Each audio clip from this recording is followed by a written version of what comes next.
Welcome to the Trails in the Sky Spoilercast, the only spoilercast worried about spoiling a 20-year-old game. I'm Brandon, and I'm joined with Alex. How you doing? Good. We finally made it.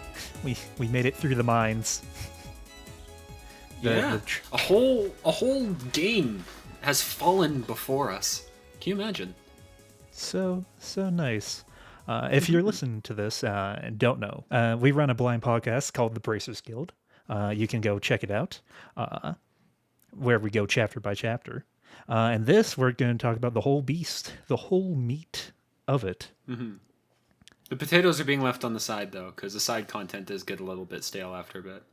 Yeah, it's you're leaving out the fries a little too long. Now trying to warm them up as they get a little soggy, and they're not as good as they once were. Apparently, they get better this one, which I've yet to see, or this next one, rather, which I've yet to see, because we've done the first chapter. But yeah, we did the prologue, which didn't have any side quests. No, it was but we'll talk about that in the next set of things. Yeah. Today it's about reflecting on the decisions we've made and how we got here and how we've grown as people due to the miracle of this game. Alex, how was your experience of Trails in the Sky, the first game? As a whole, it was great until the very end, which was, fine. The whole game flowed well. The story is very, very, very good. I like it. It's a little mushy in some areas, but I mean, it's a bit mush is fine for the soul. And the last bit just kind of drags on for a million years. How is it for you though? So I kind of came into this series with an overall personal question of stuff that I've seen online for like years at this point, and I've always been curious: what is Trails, and why do people love it so much? This is a question that's going to be like constantly in my mind, of like trying to understand the impact that the series has to people. And so far, this game was all right. It was pretty okay.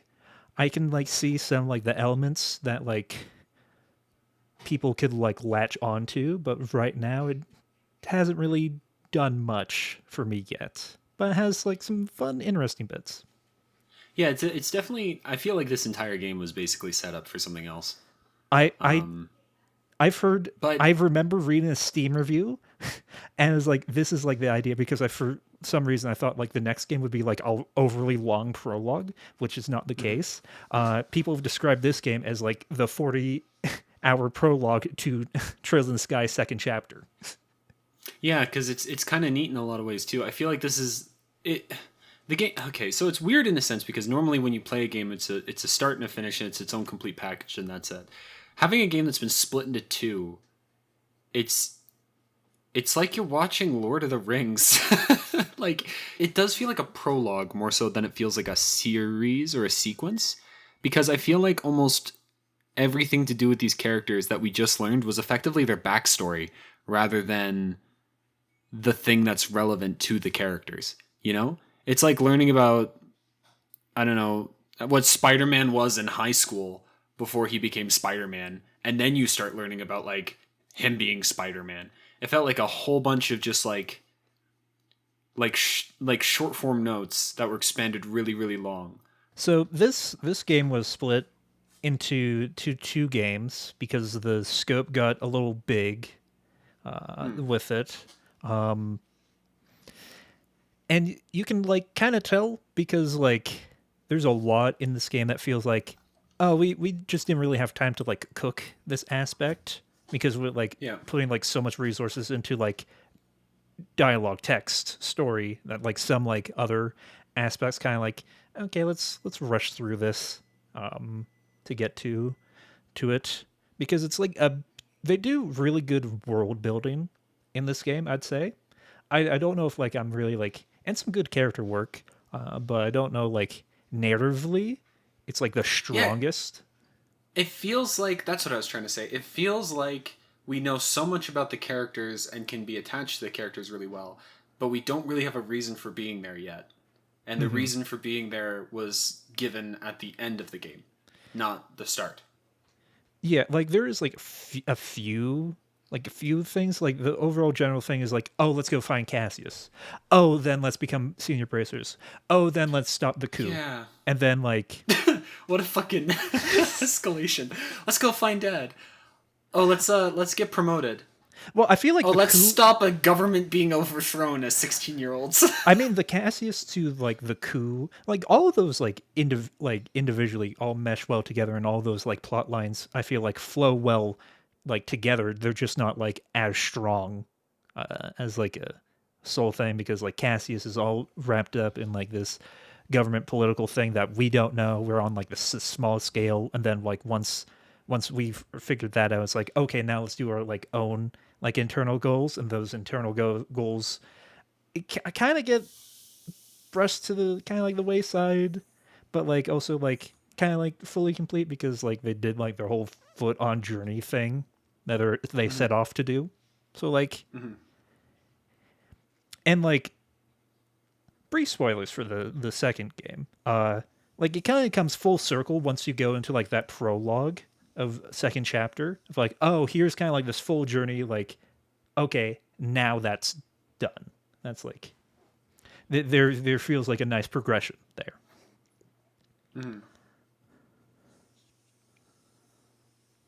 Yeah, like individually they connect up pretty nicely.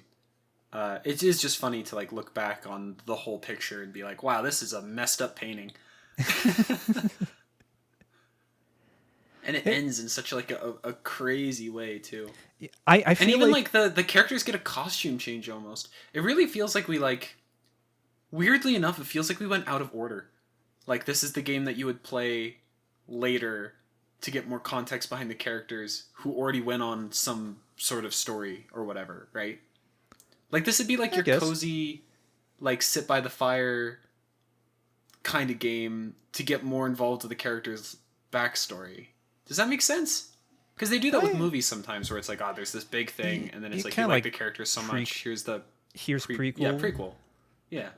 It doesn't really give me like too much prequel vibes, especially since like the lead into like the second game is like so intrinsically so like solely It's tied almost to like the completely like you could start the second game and never play the first game, and it would feel perfectly like fine. There's the only thing you'd be missing is like the last like section with Joshua like I would being disagree horribly with gross to that, Estelle. but like I don't know. like I you think could you'd have jump less in like context, but whenever. maybe. I think that there's at least enough there so far in the second game where like they especially because they like really go into what's going on. I'm actually kind of curious how much of the second game had to be built in such a way where it's like, oh, people might not play the first game before playing the second one. Yeah, that's always interesting because like I feel like when there's like big serious shifts like with Cold Steel, it's like you can do like mentions and that you don't need to be reliant, but when it's like sequels, it's that's always hard to like get someone Especially in. sequels that are the second half of a game. Yeah, like I feel like I don't think I could like ever recommend like someone start with like the second Trails game first because it's like you kind of like because like it leaves off like the first game leaves off on a cliffhanger. And Well, yeah. But the second game just picks it up and instantly goes like nothing happened. it's true, but then like it's like who are these people? And it's like why do you care? And it's like anyways, this is not about the second game. This is about Yes, the it's first about game. the first game. The first game's good. 3 out of 10. I also wouldn't mind just picking apart what we actually learned about the country of Liberal, because that's been floating around in my head for a little bit. Especially with, if we go to, I think it was chapter 2 that we went to the seaside city. What was that one called again? Is that one? Or is that No, Bose? Bose was the market. I think it was Rouen that was the seaside city with maybe the orphanage. I think so.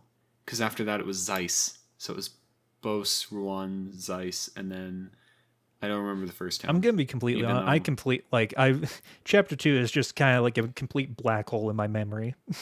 Okay, well, the only part that I think that really matters is the fact that they have private schools and the fact that they have a play that's propagandic. But it's interesting because propaganda that's built in such a way is normally a reflection of the society as much as it is a like a placement of how the ideals of the society should be, right? In that regard, what did we learn with the play? We learned, well, there's this weird contention between the merchant class and the noble class, the aristocracy. The people, because like, okay, so the conclusion of the play was we shouldn't fight because God said not to. Doesn't that rub you a certain way? Right? Like the start of the play was we are going to have the merchant class and the aristocracy fight for who's in power. Currently, it's the aristocracy, but the merchant class wants to rise over. The end of the play is we shouldn't bother displacing the aristocratic class as the merchant class because God said not to.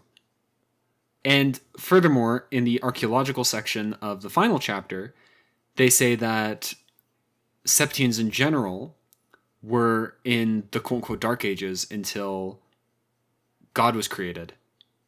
But they also openly state that Aurelius, or whatever their name is, might be fabricated because like the modern notion of God changed later. And that was enough of a historical event, I guess, where it's like, oh, it's cemented as this kind of character.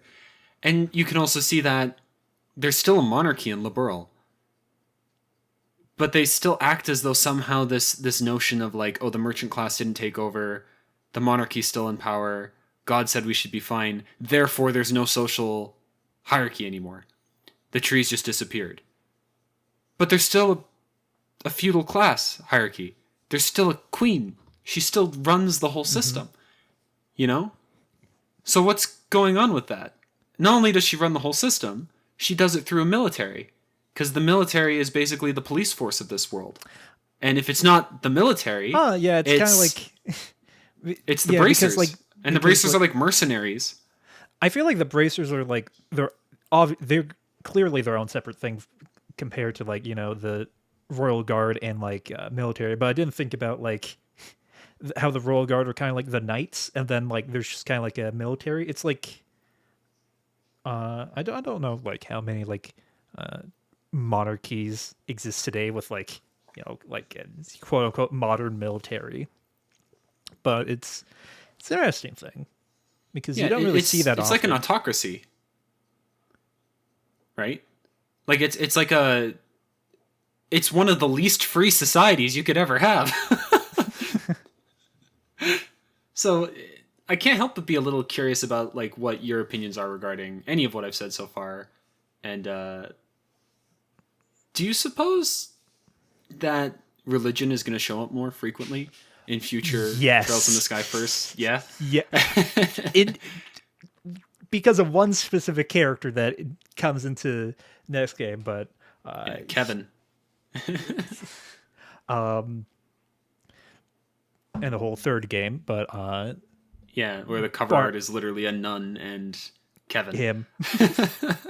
Yeah. It is interesting because we can probably talk a little bit about the second game, right? Let's focus most of our discussion on this. I just want to peek into it a little bit for like one of the cutscenes that occurred. Can I? No.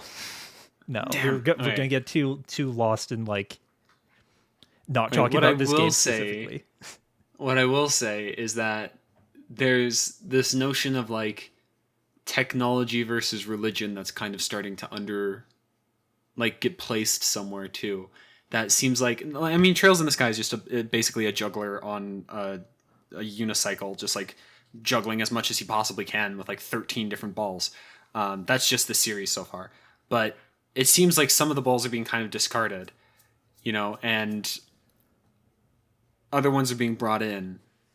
And the two that seem to be the most prevalent is like the military isn't a part of this anymore. It's not going to be interesting. It's not really the point of the story anymore.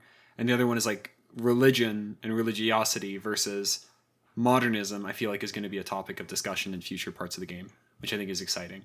Because you have like Russell, he basically invented the world's first computer, right? Mm-hmm. And everything. Yeah, and everything else. He's a real modern. What's his name? Tesla? I don't know. Oh, real modern Elon Musk. Ew. Oh, don't. Ew.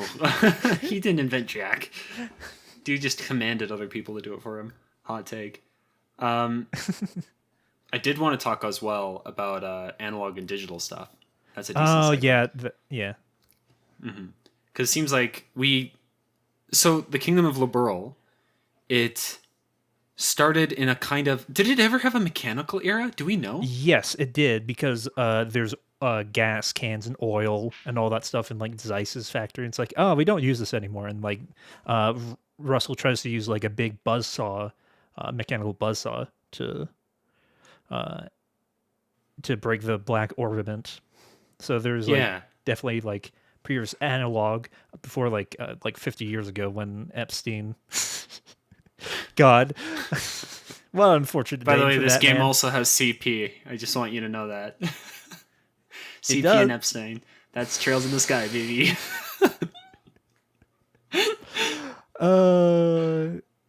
Curses 20 years hindsight of stuff. Yeah. How could they have known? Yeah, he does use a buzzsaw. But the interesting part about the whole sequence, too, is they act as though it's like this ridiculously old technology that neither of them have ever even thought about for a while.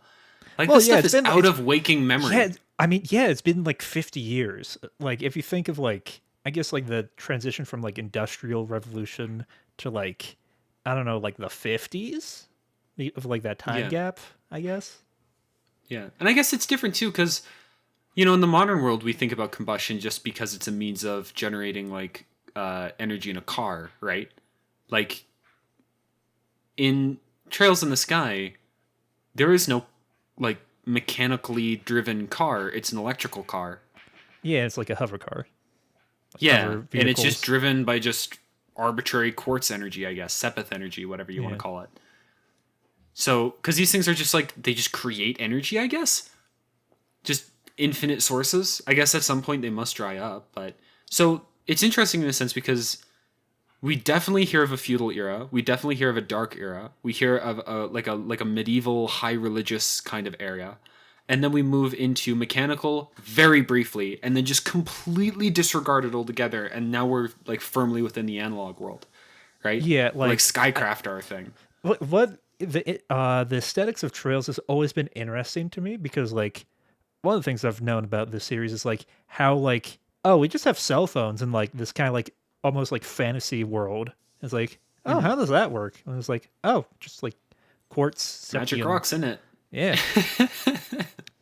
And like it's very like, you know, how it was in like I don't know, like 80s, 90s where like only like a certain few had like the most, or like I had 50, 60, maybe like 70s where it's like only a few people had like the latest like here's like a cell phone. Yeah, it's like only important people. Mm-hmm. Because like or Olivier spies. has I think like it specifically has like a like telephone that wasn't even made in Liberal. It was made in like, it was just Ambrodian. an artifact. Oh yeah. Yeah, it wasn't even something that was made. These telephones that you get aren't created by factories. They're created by just like grabbing them from a ruin and I guess refurbishing them. Yeah, there must like later on they say like there's a lot more ruins because we have like obviously the gospel black ornament that can like disable that. We have the ring that has like a vague thing of like it can control like nature because like it can control nature for nature's sake. Yeah, because there's like so many rings out there.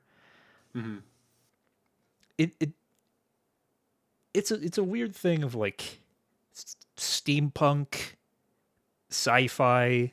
It's really stuff. not steampunk though, is it? Well, I feel this there's like a strong loss of steam. That's what I mean. There's no combustion. That's the crazy thing about this world. It still has like the aesthetics. Like Zeiss to me is like very like steampunk, mechanical in like that way, like that type of architecture. Even if it's not using steam.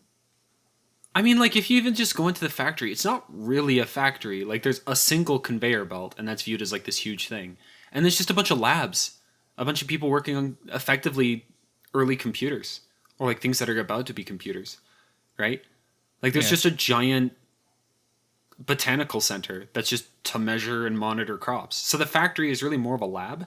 Mm. And to me, that reminds me almost more of like early clean rooms in digital electronics, where it's just like you Hmm. just have a room and all you have is just a bunch of Just a bunch of electronic like, devices just kind of hanging yeah, out just and you kind of like a just bunch build of shit. big CPUs. Yeah, or just like giant server centers that are Hmm. like just effectively a bunch of like what are they called? Vacuum tubes? Yeah. Yeah, something like that. Yeah. So it's like I'm almost curious because you know the gospel they said that it was ridiculously complex and whatever. But I'm curious if the orbals that we have the equivalent of right now are just straight up analog devices that are like our version of orbals that we handcraft are just like these junker kind of tech strapped together whatevers. And then stuff like the gospel is just like digital in the sense of like the mechanisms for making it work are so incredibly small and the materials that are developed are so incredibly advanced that even though it looks like magic, it's just really intricate technology that they just don't have the technological capability to understand yet. You know what I mean? I guess. Like, what if the gospel is literally just like really small electrical pieces, and that's like the next stage of orbals, right? Hmm. Like a phone. Can you? I know you can have like an analog phone, and I think they have radios in the world, don't they? Yes, they have. Yeah. Because you talk in it when you're in the skyships I to think talk it. to your crew. Yeah, it's. I think it's very like few and far between because they're still like on very like, okay, we're using newspapers still, and Yeah, like radios are kind of like they're there, but it only seems like they're in like quote unquote like government esque buildings. Like Bracer's not a government building, but they have like radios and like telephones. I don't know like how like wired telephones yeah, it's for definitely communication. wired. Like they seem like they're using landlines because they mention a couple times like cutting the wire, right? Hmm. So at that point, is that necessarily even orbal?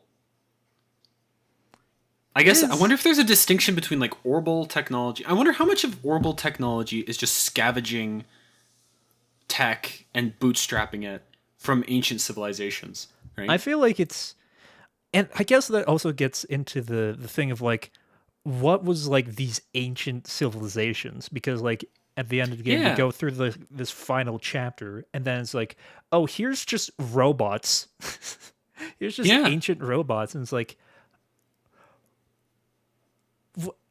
like where were these at yeah. like The thing that bothered me is like, how the hell are they controlling them? That doesn't make sense. Like, why does oh yeah Amalfi like have like two how's robo like the guards? antagonist controlling like these ancient robots. Yeah, it's like, what'd you do? Like, fucking state your purpose. I'm your boss. Okay, I guess. Like, what? uh, but yeah, it's interesting to me. I am curious, like, what the ancient peoples did because there's no account of them really in the archaeological stuff that we got when we were in the museum, right? Mm. So, but it's mentioned, and they obviously didn't follow Eidos, which is not Aurelios, it's Eidos. That's the god's name. They obviously didn't follow Eidos because Eidos is a new concept, right? So, in theory, they're before the Dark Ages. So, like, how far before the Septians were they?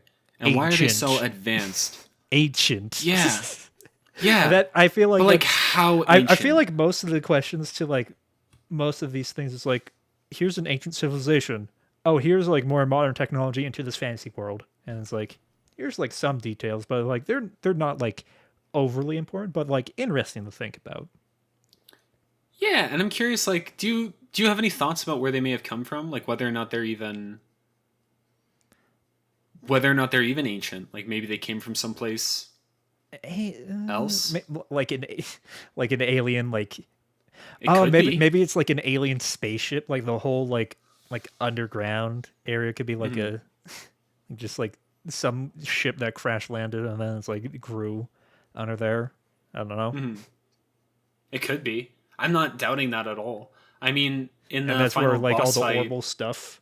came from, and then like it's like liberals specifically like Orbital rich because of like this one incident in here. They just got geographically lucky. It's like a I don't know resource if you can like the mine. Orbals are like specifically too liberal or they're like still around the world and they learn how to like harness this stuff. Do you suppose it's like, okay, have you ever played The Witcher? No, Have you heard of it? I've heard of it, but you know, Okay. passingly. So one of the concepts in The Witcher is that originally the universe was such that it was just normal humans, right? And then at some point somebody opened a portal, or a bunch of mages created magic by opening a portal. And that portal effectively flooded the normal human world with fey creatures, right? And that created magic and it created chaos and yada yada yada yada yada. I'm curious if it's like a similar concept in this game, where it's like, here's a normal civilization of like farmers and whatever, and then maybe some guy comes through a portal or goes into this universe that he shouldn't, calls himself Eidos, you know, creates a bunch of technology, changes the world, dies, and then a bunch of people start worshipping this notion, right? And then that person, whoever they are, like kicked off this notion of like the Septians being an actual full-blown I guess technology having civilization, you know? Because I mean 500 years, like they're in like the year 900. They're way more advanced than they really should be.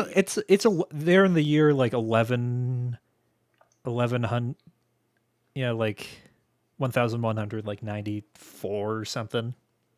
Yeah, and if we use like human civilization, they should be barely out of the dark ages, right? Yeah, and that's why it's like, oh wow, because I know like uh, future game, like year like I think like 1300 or something. They're just like, oh yeah, it's just a modern day.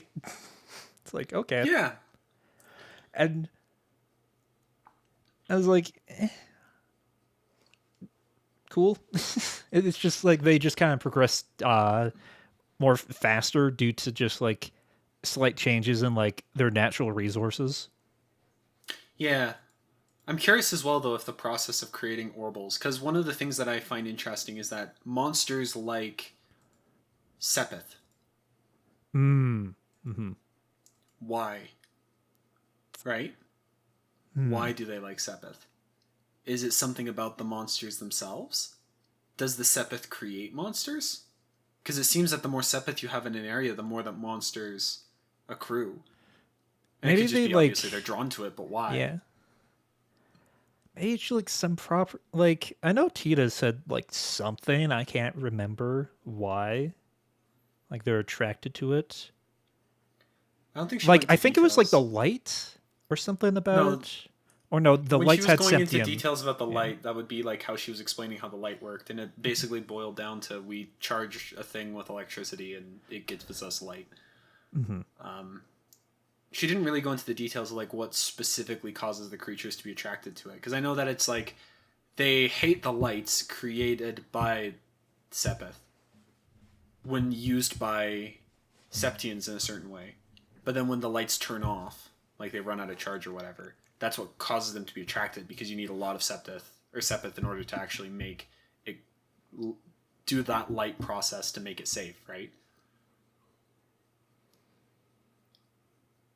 Okay. Which, by the way, can we talk about how crazy it is that people have managed to live in this civilization in the first goddamn place? How so? How do you create a city when your entirety of your woods is infested with like hydras and like rabbits that spew fire and like I don't know, shark-headed fantasy. things? Look I at any guess. fantasy series, like I don't know, woods, ain't it? I guess. In human civilization, we struggled miserably against wolves. I can imagine they fared much better. Well, I mean, Especially to this level of advancement. They have guns, for God's sakes, that shoot energy beams. I guess that makes it easier, but the monsters don't seem to be bothered by it. fantasy. That's the So. answer to your question, I guess.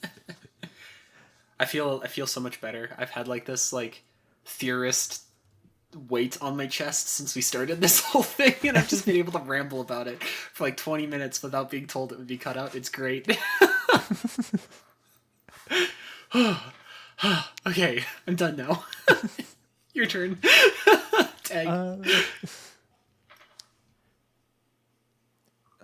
We've been speaking a lot about like orbals in like the lore sense, but I find like the orbit system from gameplay sense like the most like interesting part of like this entire gameplay segment because I feel like most of the game like from like the initial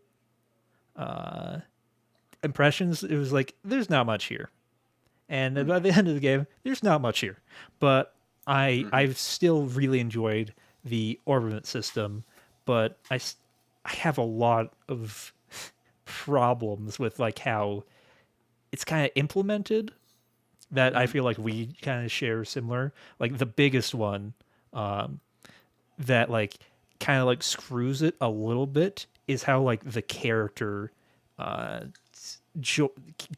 almost guest characters join in and out of your party like Yeah. constantly. Doesn't really like give you like a good opportunity to like build that character and use those ornaments until like the very end of the game, and only with like two with Estelle and Joshua. And even and Which like are the most underleveled by the end.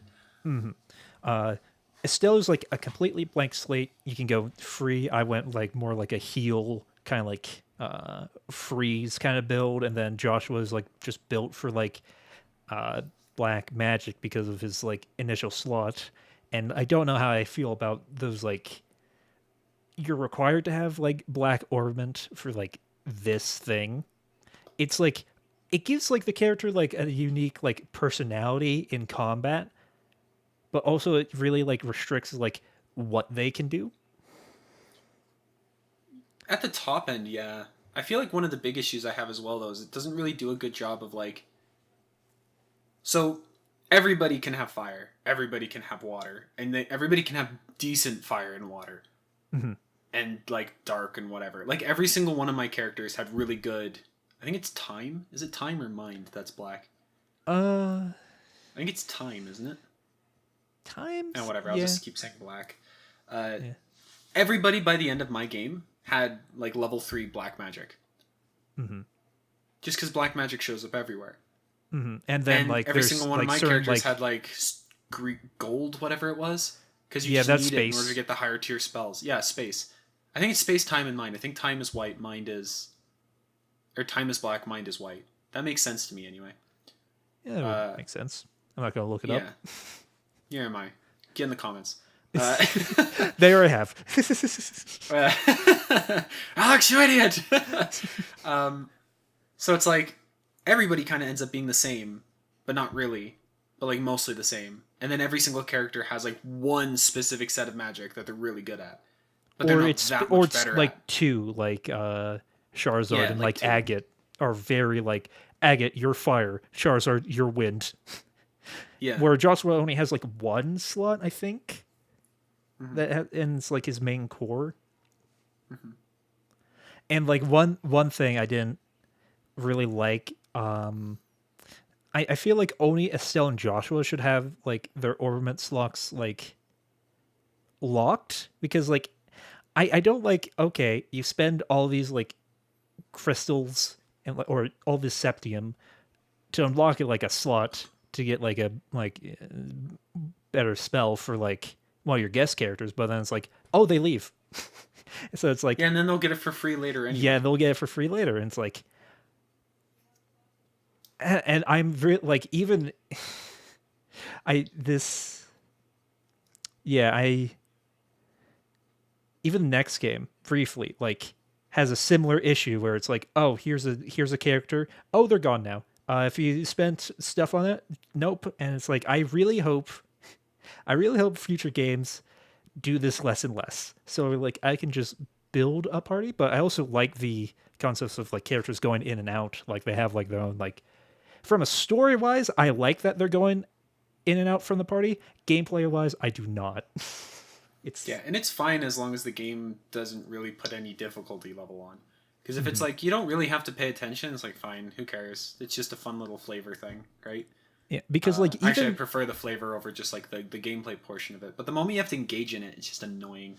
yeah, because like from your perspective, like I know that it was annoying for you to get like certain like uh orbiments because like the requirements to like get some of them. And it's like if you spent any of them on like on unlocking a slot, you have less to like go towards like one of your things. Yeah, because you have to grind otherwise. And I only did a little bit of grinding for like specific orbs, like 2 or 3 fights if I wanted like Mm. a specific like orb. If I remember like okay, they drop like this kind of like septium thing, but like it feels like I really shouldn't need to do that. Yeah, I also wouldn't mind briefly mentioning as well. Like the best orbits that you get are from doing side content or just given to you as part of the quests. Yeah. I don't know And if it's you agree also with like me. they're like I didn't really engage much with like the side content in the game, and then Mm-hmm. I got like decent spells either way, so like I didn't feel like I was like underpowered in that sense. Mm-hmm. I know that you had some orbiments that were better than me, and I never even knew about them. Yeah, you have to like go into like the thing and then really like plan around, which I found like fun. It because it's kind of like the materia system in like Final Fantasy VII, where like you have like slots you can build your character. That's fun. I enjoy the line system. That line system was it's kind of neat, where it's like okay, you have like these lines and you need like this requirement for like this type of spell. So it's like okay, if I need this type of spell on this line, I only need to use this certain thing or this certain thing. If you spend like slots to like use for like your equipment, and then it's like you don't have enough for that, it's like okay, you don't have enough for that, and like buy, if you don't know, one of the most annoying things in the order system is like okay, you can't have like two of the same thing equipped, and it's hard to tell like which ones are it. It's usually like kind of like a 1 and then like a 3 and then like a 5, or like you can only have one of those on like each person of like a specific like fire category or like specific category. It was kind of like annoying. It's like I don't know like what the requirements were, and I didn't know there was a requirement beforehand. And it was like, oh, I wasted money. I was like, or I wasted septium crystals, which I couldn't really get back easier because there's Yeah, like the best way to do that is to grind. yeah, and no one has time for that. I think you were talking about was it like the you can only have like one agile too or whatever or anything similar to that level 2 thing. Like you can Mm-hmm. only have like one poison and one Oh bind. yeah, one specials, and which is like Yeah, the 3/5 ones that I was talking about, where it's yeah. like this just Like you it can't have feels, a spell petrify and faint and and it's interrupt not an like it would AA. break the system either. Like it would just be Yeah, like because like you still like need like extra things to do like these kind of like area effect things on the yeah. line. And like I Mm-hmm. do enjoy like some of like the ornaments like give you like stat buffs or like a specific like thing of like you can see like enemy something like any enemy information on the map or something like that. Um stuff like that. Eagle eye and information. Yeah, eagle eye. Eagle eye lets you see enemies because normally you can't, which is silly. And information is you can scan enemies during combat.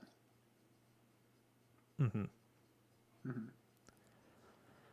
And then all this like really fun kind of like and a little slightly frustrating ornament systems wrapped around this kind of like just kind of like middling, just kind of like grid based combat that has like a Yeah, lot of like decent ideas. It has like a Final Fantasy X esque like sidebar where it's like you see who's gonna act in like what turn, and like in like kind of like almost like an SRPG scenario. I feel like oh this is like interesting. You can like plan around, but like what I feel like both it's kind of like strength and weakness in like Trail's combat system of like what makes it unique is kind of like the movement, where it's like you will spend movement to go there, and that'll be your turn. And it's like I kind of understand because like arts you can like do from anywhere. So it's like okay, you need to like figure out where you want to like move away from the enemy if you want to like do a thing. But like trying to like position yourself for certain attacks because you have like AoEs, like lines, and whatnot to like counter with like from what you can do and like what your enemies can do.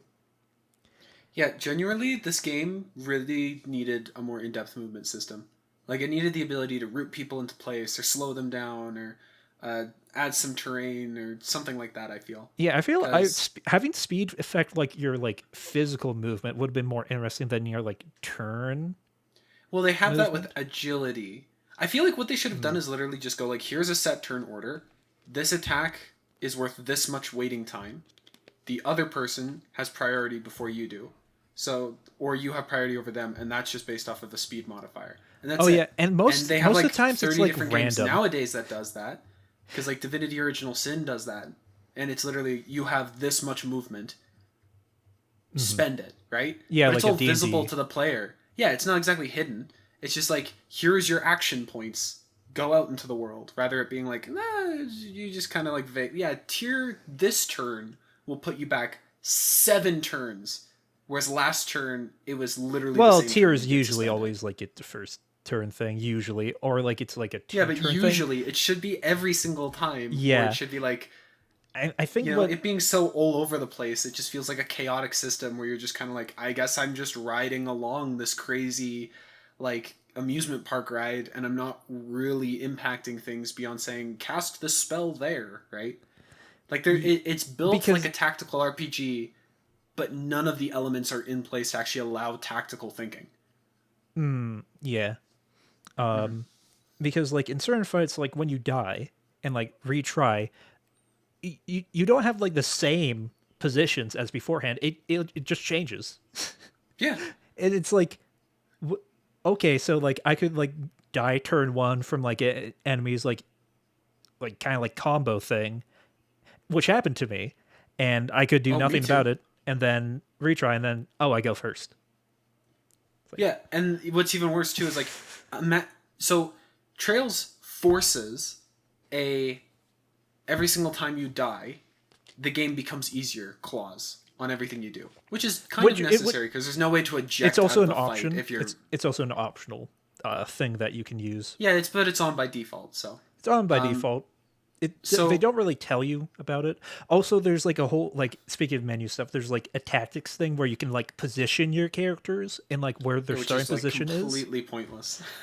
and it's like I feels like later on they really want you to use that system based on like where the enemies are positioned. But if it it requires the players like, oh, where are the enemies going to be in this encounter? It's like Yeah, you're trying to predict where you're going beforehand. like I And would love a deployment screen on a boss. oh yeah, like kind of like a Fire Emblem where it's like here's your deployment screen and like Yeah, here you go. here's the big bad. Here's your chess pieces. Place your pieces. Or Right. just not have it. It's Yeah. such a weird. I don't think I've seen this system anywhere else. Well, to me, it just screams like that Final Fantasy Tactics game, and that's why it's just like I know what they're trying to do with it. They just failed miserably. It's just not a good Also tactical terrain RPG. stuff. I've been like I remember like the first fight with like the bunnies of like oh that was Mm. like interesting. I think they messed with like terrain somewhat or something like that in like that one boss Uh, fight if I remember correctly. Or they like used the I don't think battlefield. so.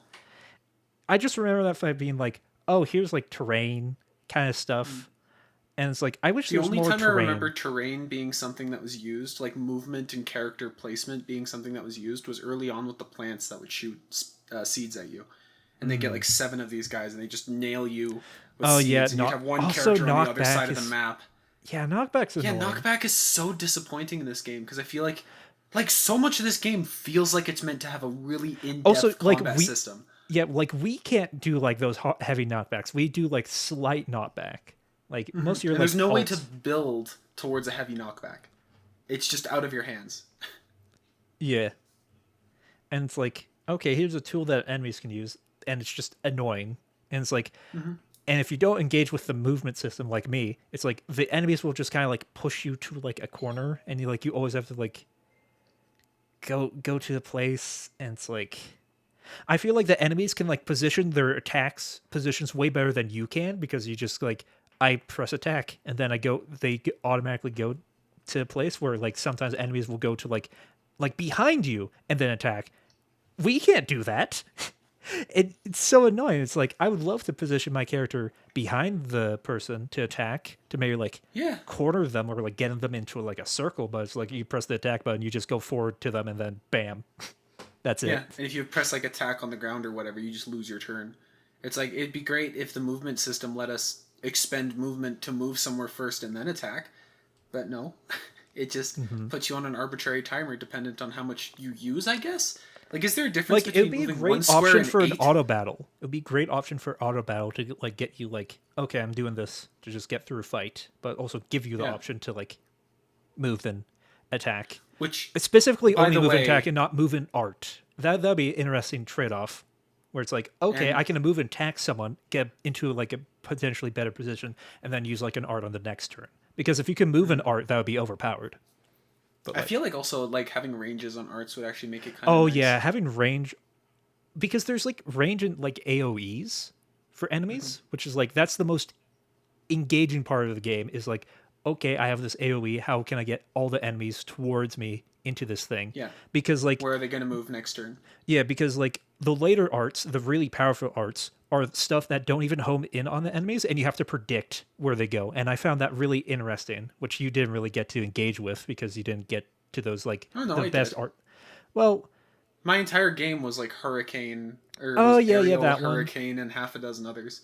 Like Yeah. my entire gameplay was just throwing rocks at people and making Yeah. giant pillars of hell shadow appear. Because one of the other versions of that is like you attach it to a person, and then they walk around, and then you just catch the people that are around them, which I also really like.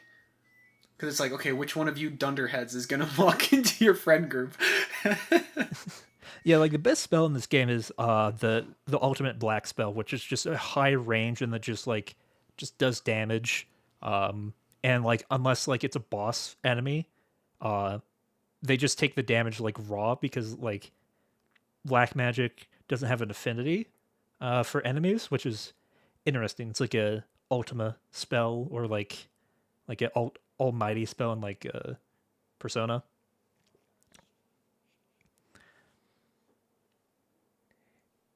It had like a lot of potential and like some of the boss and like in terms of like boss and like dungeon design there's like barely anything. It's like the bosses just like hit you and like sometimes buff up and then the Yeah, dungeons are the just like interesting bosses are the ones that have like ultimate abilities, and then you see it once, and that's it.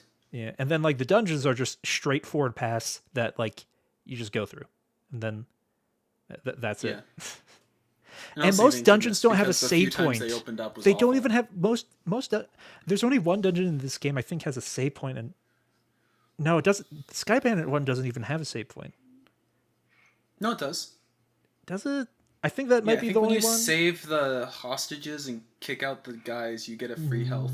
No, I don't. Because I think there's a resting station in like the front of the building. Yeah, but like most of like the major dungeons in the game don't have one. Like some like integral like the mines and like the tunnels from like Bows to Zeiss have one, but like your main dungeons, not really. Besides like also like Final Dungeon, and it's like yeah, most of the dungeons like the highest puzzle solving you get in this game is the final dungeon with the elevators, and that's kind of like it. Mm-hmm. Because we made a comment early on. It's like, oh, this minecart section feels like they're supposed to be like a mechanic because like you can like either go Yeah, it left was or a right. single room. It was a single room with one minecart. You like go forward. Oh, elevator's locked. Go back. Turn the track. You go to this one person. Talk to them. It's like here's the key, and then that's it. I would like to point out too, I went to the guy first, and he's like, "Oh, you should go to the elevator." Then I went to the elevator, and then we went, "Oh, you should probably go to the guy." And then I went to the guy. And This he's like, "Oh game yeah, you probably has need the key." this game has like one of the some of the worst checks I've seen in a bit, Mm-hmm. where it's like you need like I remember like the door in like the final chapter, you have to go specifically Oh to yeah. that and then uh talk to the key or talk to the guy, and it's like To me, that's to just bad unlock playtesting. like the check. Because how many people are going to be like, I'm in a giant room with a bunch of doors. Tell you what, the exit is probably unlocked. I'll go check quick. You know what I mean? Nobody's going to be I'd like, say that's like yeah, I'll just go to the giant door and check it out before I do anything else because that's going to be integral. Like, maybe a couple people click on it as just like, is this another area I can go into? But like, I feel like later, that situation was unique because we were trying to rush through that one bit, and like you fair didn't like enough. naturally explore it. So like But that imagine maybe if you was just didn't click on that door. You just didn't know. Like yeah. this is back before the internet was really a spoiler Oh, driven place. bro, the sewer puzzle of like equal signs was like with like one of the worst maps I've seen of like how I don't even know how you like interpret this map. Oh yeah, the one where they're like, "Yeah, you're by the L shape." And it's like, "Which one? Where are we?" Yeah, it's like we're here, and it's like it doesn't point you to like which Where? specific area you are, and it's like, oh yeah, we're here, and it's like, okay, They even told me they're like, "Oh yeah, we're here in the southwest area." I was like, "Okay." And then I looked up an online map and we weren't. I was in the east. So it's like they're just straight up lying to me. Was I supposed to go in the sewers some other way? Like yeah, so the game is janky. I'd say its hmm gameplay, funnily enough, is its worst part. hmm By far. But but I think the story and the narrative and the world and the characters, especially the characters more so than anything else, rise it like way above that. Like Trails is at its best, shining, probably better than a good couple of games off the top of my head, if not just the majority, when the gameplay takes a backseat and you just get to chat with characters. Like especially probably my favorite NPCs. characters are like Jill. Jill's probably Mm, one of my favorites. hmm Who are some others? I mean, Olivier is just a god.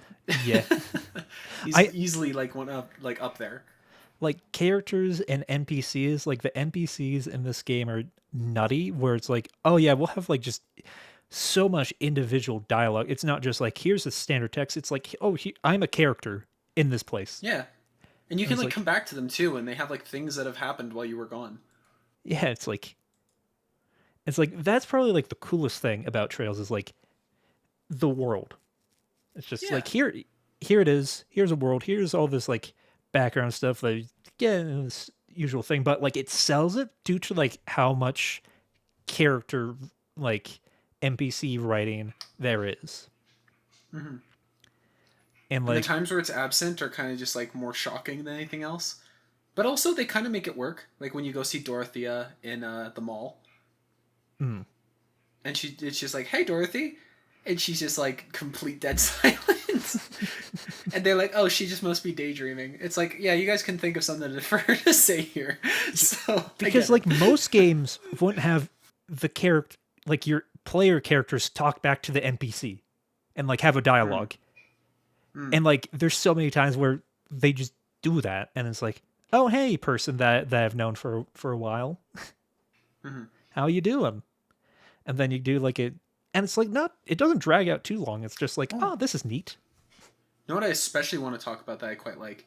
I was doing a side quest for a character in the seaside town, which I think is Rouen, but I'm not sure.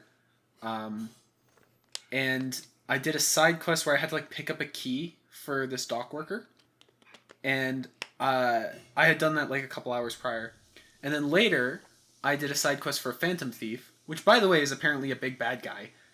I had no fucking clue. He just did He's annoying gone now. puzzles. Yeah, he's somewhere or she. I don't know. Well, no, Um. they're just gone. Oh wait, really? Yeah, based on the dialogue from that thing, but whatever. Oh, okay. But one of the things I liked was Estelle remembered the name of the dock worker. So when I was in that side quest and everybody's like, "How do we get in the dock?"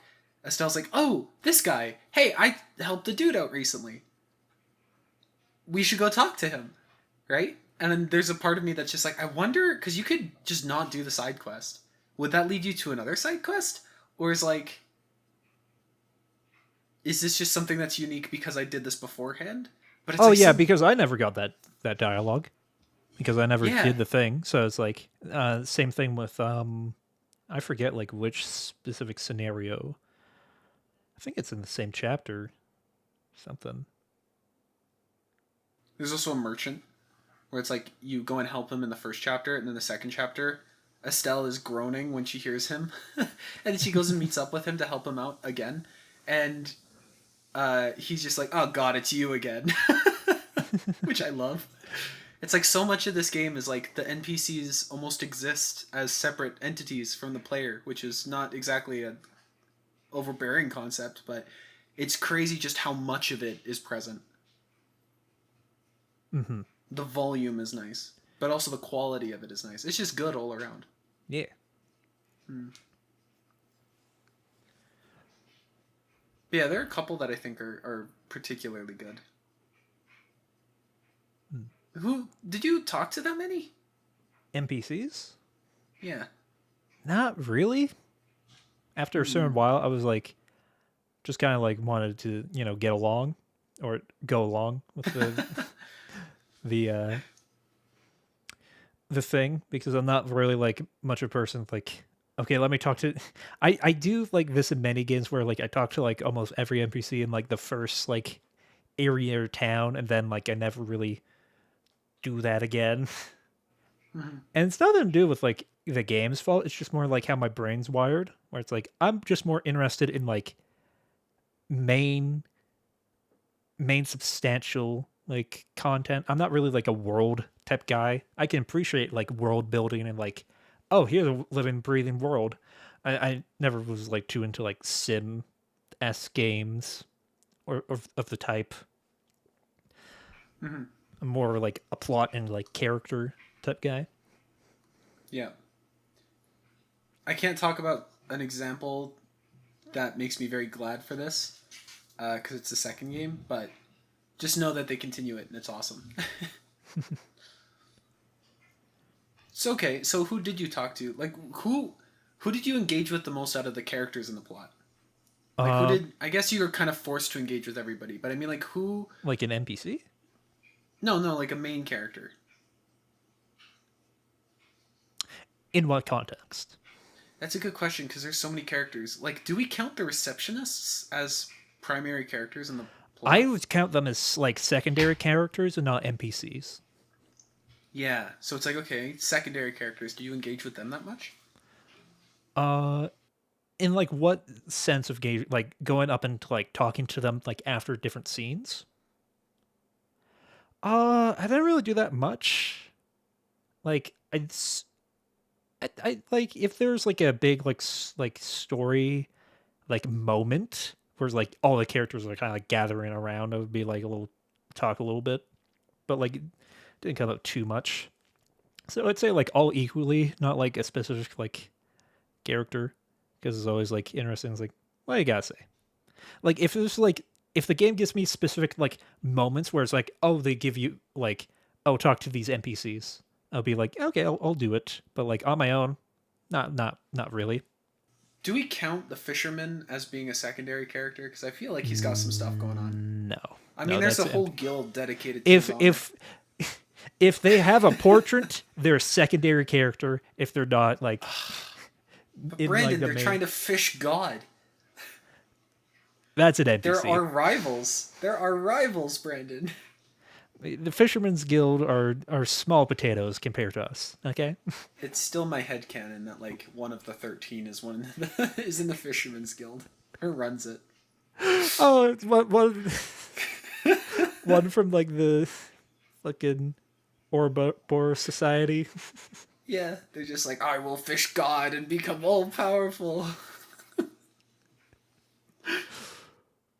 Speaking Ouroboros, what are The you snake doing that eats here? its tail.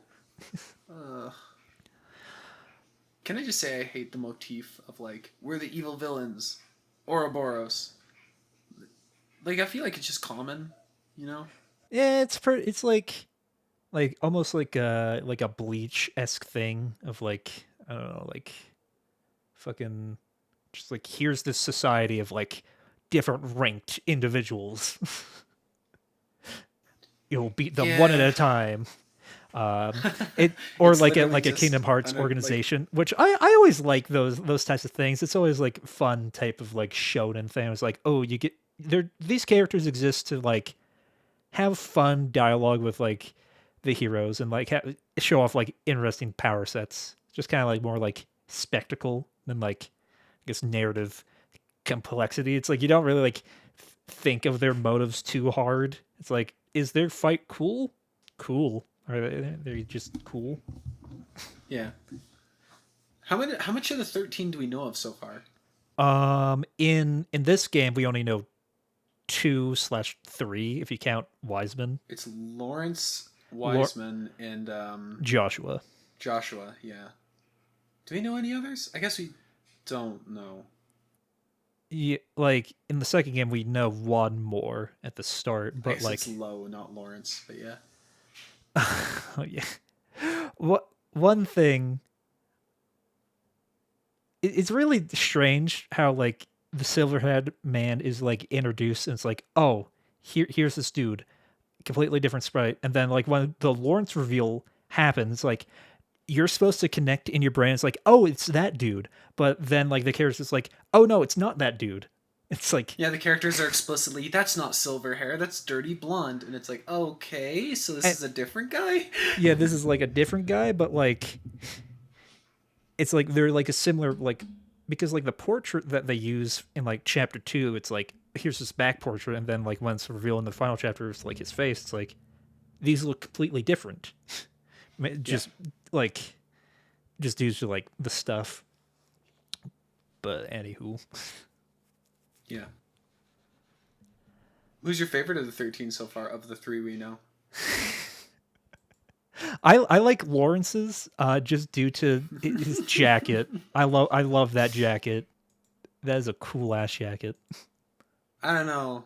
In the second game, Joshua gets a pretty rad scarf. He does, but Scarves are I'm a jacket. top tier. I'm like a long coat jacket kind of guy. I like me some long coats. I mean, Tailcoats. scarves are just top tier, dude. Scarves are good. Yeah, they're really good. There's something about just like flowy fabric off of a human, typically around the neck or chest or something. It's like capes, scarves, long jackets. They're all just so good. Yeah, why do you think comics and like manga love that stuff? Like capes and whatnot? I guess so, yeah. Capes, scarves. It's like, ooh, it's the cool guy. Though I'll be honest, like superhero capes always looked really dumb to me. Uh, I like Game of Thrones style capes where it's just like this giant friggin' jacket. I kind of like a drag. I like a Dracula-esque cape for like a more like a thinner type cape. That's not like you know, because it's kind of like, oh, here's like this like interesting like shape instead of like here's just like a piece of fabric. Mm-hmm. Literally a square. Here's your bib. Your back bib. Yeah. Yeah, because now that I think about it, like Kevin's got a pretty nice jacket too. Jackets Okay, are well, so we're leading cool. into this, so we might as well just like come straight out with it. Favorite character design and why? Ooh. Because I want this. And we're gonna say top 2 because your default I already know, and I get it, but I want like a more nuanced opinion other than goggles are cool. Oh, goggle. Listen, man, like the whole aesthetic of like, like I'm not like, like big into like skies of like I like the aesthetics of Skies of Arcadia. It's just like I like goggles. I don't know, anime goggles are cool. Look, girls with goggles, man. That's all you got to do. Ladies, if you're most looking of for a Joset's, guy, put on goggles. most of Joset's design is like all right, and then it's like kind of like the top is like, oh, okay. Oh, what? Because I think Lawrence's like jacket, I think is my favorite, but like you see like a glance of it in this game, like barely. Yeah, any we of got to it. stick to like first chapter only kind of deal. No, Taida. She's my favorite Oh yeah, for She character also has the design. goggles. Yeah, she's got goggles. That's true. But I also like the giant mushroom cap. Yeah, it seems like Yeah. it's very like It's like that here's your what dad's like leftover clothing. It doesn't fit you. It's all over the place. Also, you're an engineer. Go. It's very cute. I know what my second game I 100% know what my favorite character design is based off like one character art, but I think in this game it's Olivier. I think Olivier? Yeah. yeah, I like uh what kind of like the white on like red with those, like black lines and like kind of like as I said before like the jacket, the overcoat, like pulling out like the pistol and then like having like kind of like a cape flowing through as you pull it out. Love that. Yeah. I'll be honest, Olivier's probably not up there with me. In terms of character design. Yeah. I gotta check that though real quick, because I remember being conflicted on his character design. I Of course, think he's I think his beautiful, face and we should never criticize him. So. his like in-game sprite face is like a little weird. It's a little like round. Yeah, see, I'm not a big fan of like the red, because it's very like Jesse James kind of style of like sexy man roses. You know what I mean? Mm-hmm. I've never really been a fan of that necessarily, but I do like the Victorian-esque cape kind of deal, like the big long flowy jacket. I gotta get myself one of those, man. I Even have in real life, you see somebody with like a long peacoats flowy are jacket, great. and you're just like, yes. I own a peacoat and peacoats are great. Stylish, not really like for weather, not really great unless it's like a winter peacoat. Those are like warm and like stylish. Those are pretty good. Also, I'm not a fan of how high his collar is. Yeah, but I also kind of wish that his gun was like smaller. I know it's like a weird statement. I love big guns. I love like fucking Dante from Devil May Cry's like Ebony and Ivory. Just like long guns. Those See, are I'd always be a down great. with like a long gun, but he's just got like a full blown like that's not even like a pistol. That's like a goddamn. That's a brick. I mean, it's square. That's a brick that fires smaller bricks. Like, I feel like for a secret agent, it doesn't fit. I don't know if he's really a secret agent. Like, Well, I mean, he tricked us with his beautiful melodious voice and getting thrown in jail over drinking wine. Really, really expensive wine. what's your favorite character design? I already said Tita. Oh yeah, Tito. Anyway, Yeah, I like the mushroom hat. Yeah. Mushroom hat and goggles, and also I like having little sister. Because I guess beyond like this, the physical, that sounds wrong. The costume design. There you go. I really like the personality of like you're terrifyingly smart, and also 10 years old. it's like the junkie, like kid junkie. It's like kid genius kind of design. Yeah, it's very, but it's weird too because she's not exactly Jimmy Neutron, right? She's not like these math calculations. She's still just like a straight up like sweet little girl. She just happens to have been raised by her, like eccentric grandfather. Yeah, and she just picked up all of his quirks. Like, I love when he's like, "Oh, I found this new thing," and she's like, "Listen, Grandpa, we've got to focus here." And he's like, "Yeah, but listen to this. It does this and this and this." And she's like, "Okay, guys, oh, that is cool." It just trails off, and all of a sudden, it's like, "Okay, we've lost him." It's like, yeah, I've had a couple of those moments. Russell's also pretty up there too for personality. I quite like both of them. Or not Russell, Richard. Professor Richard. Colonel Richard, you mean? Is it Richard or Russell? Is it Russell?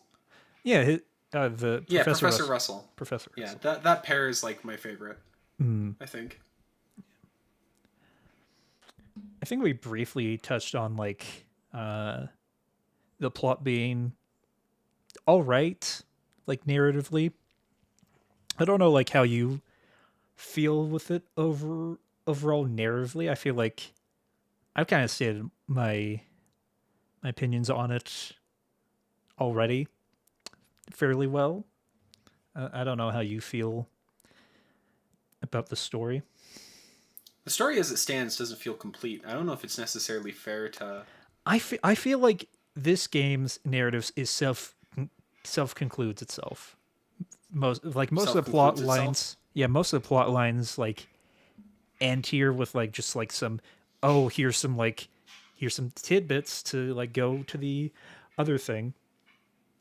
I don't think anything necessarily concludes in a sense of finality, because certain concepts, or it's not concepts, certain plot lines are just being carried in the background, which I think is an interesting version I'm of it. just like Like on the like the military is going under a reorganization by the end of the game, yeah, and but I feel Cassius like is that's like going a into the different military.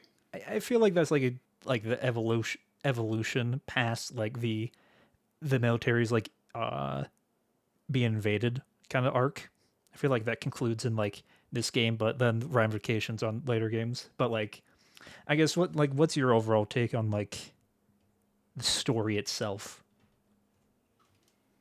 Like just the stuff that's contained here, Yeah, like I how did you think that feel? it is effectively aimless for like 3/4 of it. Because I just don't think that this game really has like a central focus beyond let's become senior bracers, and that is sidetracked by Cassius early on, and then by the coup later on. So you've got like this solid like 2 chapters of let's become senior bracers, and that's out of 5, and the last one is like 3 chapters in length, and it's like a completely different thread, you know? And Mm-hmm. then we become senior bracers almost accidentally every single time. This Mm-hmm. feels like the let's become senior bracers, and then we go and get sidetracked. This is like Skyrim levels of sidetrack. It's like you're like, okay, I've got to go and stop blah blah blah, and or I've got to go stop Alduin. I have to go to Whiterun. So you go to Whiterun and you talk to the dude, and on the way there you like go on a side quest, and that side quest spirals off into like, oh, now I'm the leader of this clan, and then you're like, okay, and then you go to the next city, and then you spiral off into another thing. You're like, oh, I'm the leader of this clan too, and it's just it feels like this game is the epitome of like, okay, here's the main quest. We got to do it for real, Joshua. We got to become senior bracers. And you go to the city and it's like, oh hell, my bald spot like killed a pigeon and that caused a fire and now the city's burning down and only you can help us, 16-year-old girl. And she's just like, okay. And then in the process at the end, it's like, oh, you got your senior bracer promotion recommendation. And she's just kind of like holding up the papers like, my what? Oh, right, yeah, this thing. Hey Joshua, we did it. You know, like it doesn't really feel like the point of the story is the point of the story. Yeah, like I feel like there's very few times where like they like we really know like the wants of the characters or like are special like more like why Estelle and Joshua want to become bracers. Um I think I feel like the main thing that like holds back of like the senior bracer kind of like plot line is like it all focuses on like Estelle needs to have like a strong like motivation or like explore or like challenge the idea of like a senior bracer thing because Joshua's kind of like there in his like own type of arc that's kind of like separate from like the senior bracer thing, but like it like builds like him being like with Estelle uh to like protect slash uh kind of like go along due to like his own traumas things because like Joshua's not really here to become a bracer. He's kind of just here to like support Estelle is like his main thing. Yeah. And like Estelle is kind of like baseline, just kind of like a goody two shoes character that doesn't really like. There's like one point in the story where like Estelle, why are you doing this? It's like, oh, I don't know. And it's like maybe I'll analyze it further, and then like it feels like story doesn't really go into that much. So like Yeah, it's that almost just like wandering teenager, and you just kind of have to accept that, you know? because I Because feel like Estelle is doing stuff because she has a vague idea of what she wants to do. Because even in the story itself, like how many times does she say, "Okay, now I know why I want to be a senior bracer"? Yeah, because like Joshua has a much stronger arc in this game. That's like very like subdued.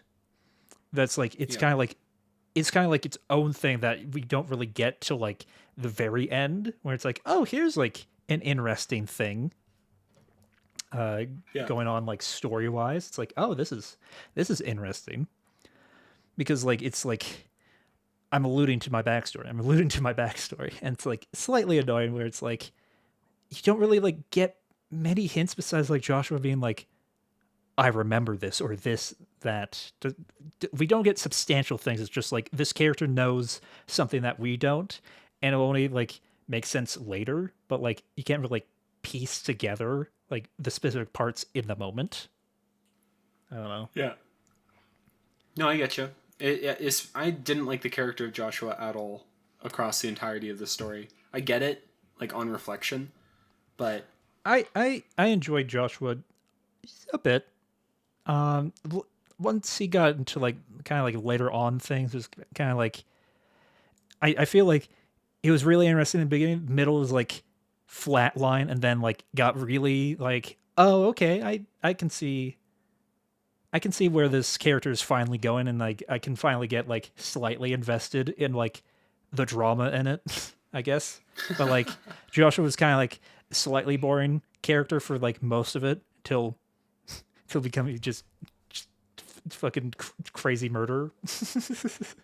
yeah, crazy, like weirdly. God, he just. Oh my fucking jeez. Ugh.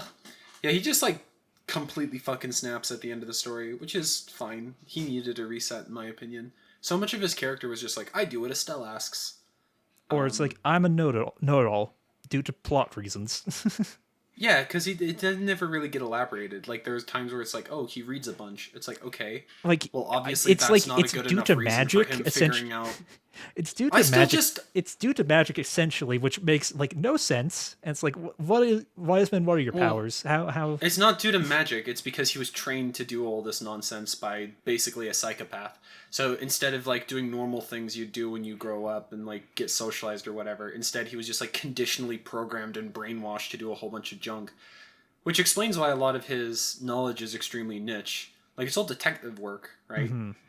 Because you ask him about like the events of Liberal, and like, yeah, of course that's gonna be important. He was there for half of that shit, which is wild because he was a child. But For or if you're for talking some about like major things like this, yeah, or if you're talking about like, assassination. hey, yeah, or if you're talking about like, okay, how do I break into a safe? It's like, of course he's gonna have done that at some point, or have been trained to do that at some point. He probably would have gone and thieved at some point as well as doing assassin work, right? So it's like it makes sense on reflection, Yeah, it but makes sense. during it, It like, feels. did he not ever get confused as to how the hell he knew any of this? It's Like also he was just like, confusing. yeah, Like it's normal to just I know feel that you like can just scan fingerprints. what confuses me the most is like what Joshua's frame of mind is because like he forgot, but like also knew the entire time. With like the whole like with Wiseman is like he knew about it, but also like I think he like knew everything about the past, but like didn't know he was like reporting to Wiseman. I guess. I guess that's the thing.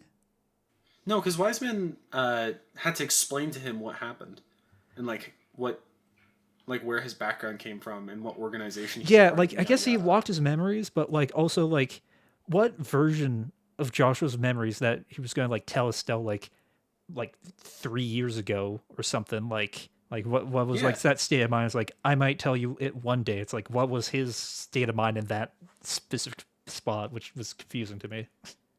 Yeah. Also, when did his shit become locked? Like, is it just whenever he's sent out on an assassin mission? Because even when he was being saved by Cassius, he was just like, "You're gonna regret this, old man." It's like you just tried to murder him, so I guess it's justified you saying that. But also, well, I mean, you did get sidekicked in the bed by a child about your age, so maybe I'd forget a thing or two as well. Yeah, no, I'm not sure I like how they handled Joshua. I just like I was fine with him as just like, oh, he's the know-it-all older brother. I know what that's like.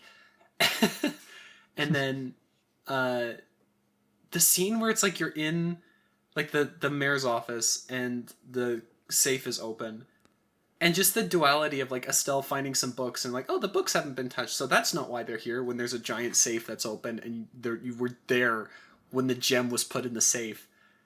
And then Joshua later going like, well, you see, if you get this certain kind of chemical and you put it on the chalk, then you can watch other people put it in the safe.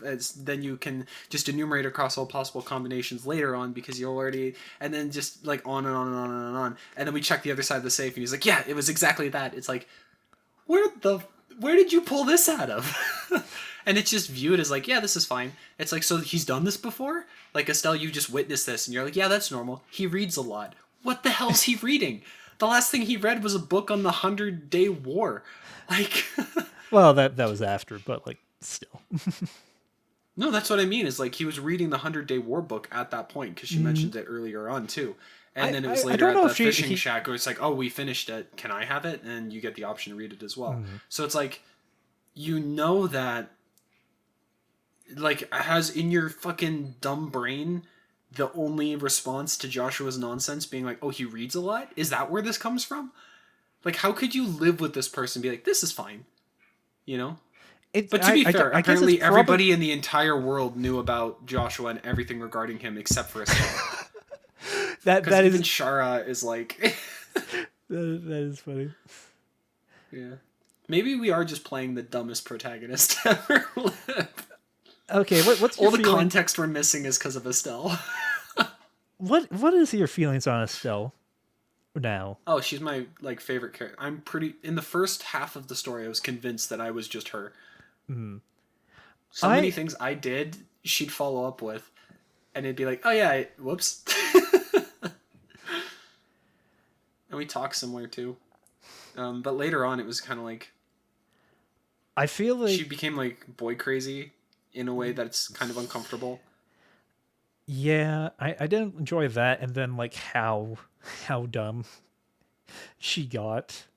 Like I still enjoy. Yeah, she went like full Knuckles. What? She went full Knuckles. She went from like naive and airheaded, but still like competent, to just a complete moron. Yeah, because there's like, it can be. It's a funny bit, but it's also like, what state of mind is this person at where like you can't discern like princess, like the like I can get like some brain fart moment of like not instantly recognizing them. Yeah, but like going and doing the whole like, but oh, like the Chloe, whole... you should have been here. The princess is just here. It's just like a bit. What happens? It's like you're talking to the princess, and then the princess is like, "No, I'm Chloe," and you're like, "Oh, Chloe." And then later on, it's like, that's the princess. And you're like, wait, what? It's like, how do you not put two and two together, kiddo? It's just unfortunate that most of her character gets revolved around, like, the romance angle. Mm-hmm. Mm-hmm. And it gets into, like, I'm not really into, like, this type of storyline. This is what this character is, like, slowly becoming in, like, the background. It's not, like, prevalent most of the time. It's always, like, a hear-off conversations. And then later, like, Estelle, like, in her thoughts are, like, very, like, eye-rolly. But, like, I guess, like, that's, like, I don't know, like, what do you think as a teenager? I don't know. She went from, like, one of my favorites to, like, kind of, like, to, like, middling by the end. I think she's still one of my favorites just because she's absolutely hilarious, and I feel her on a personal level.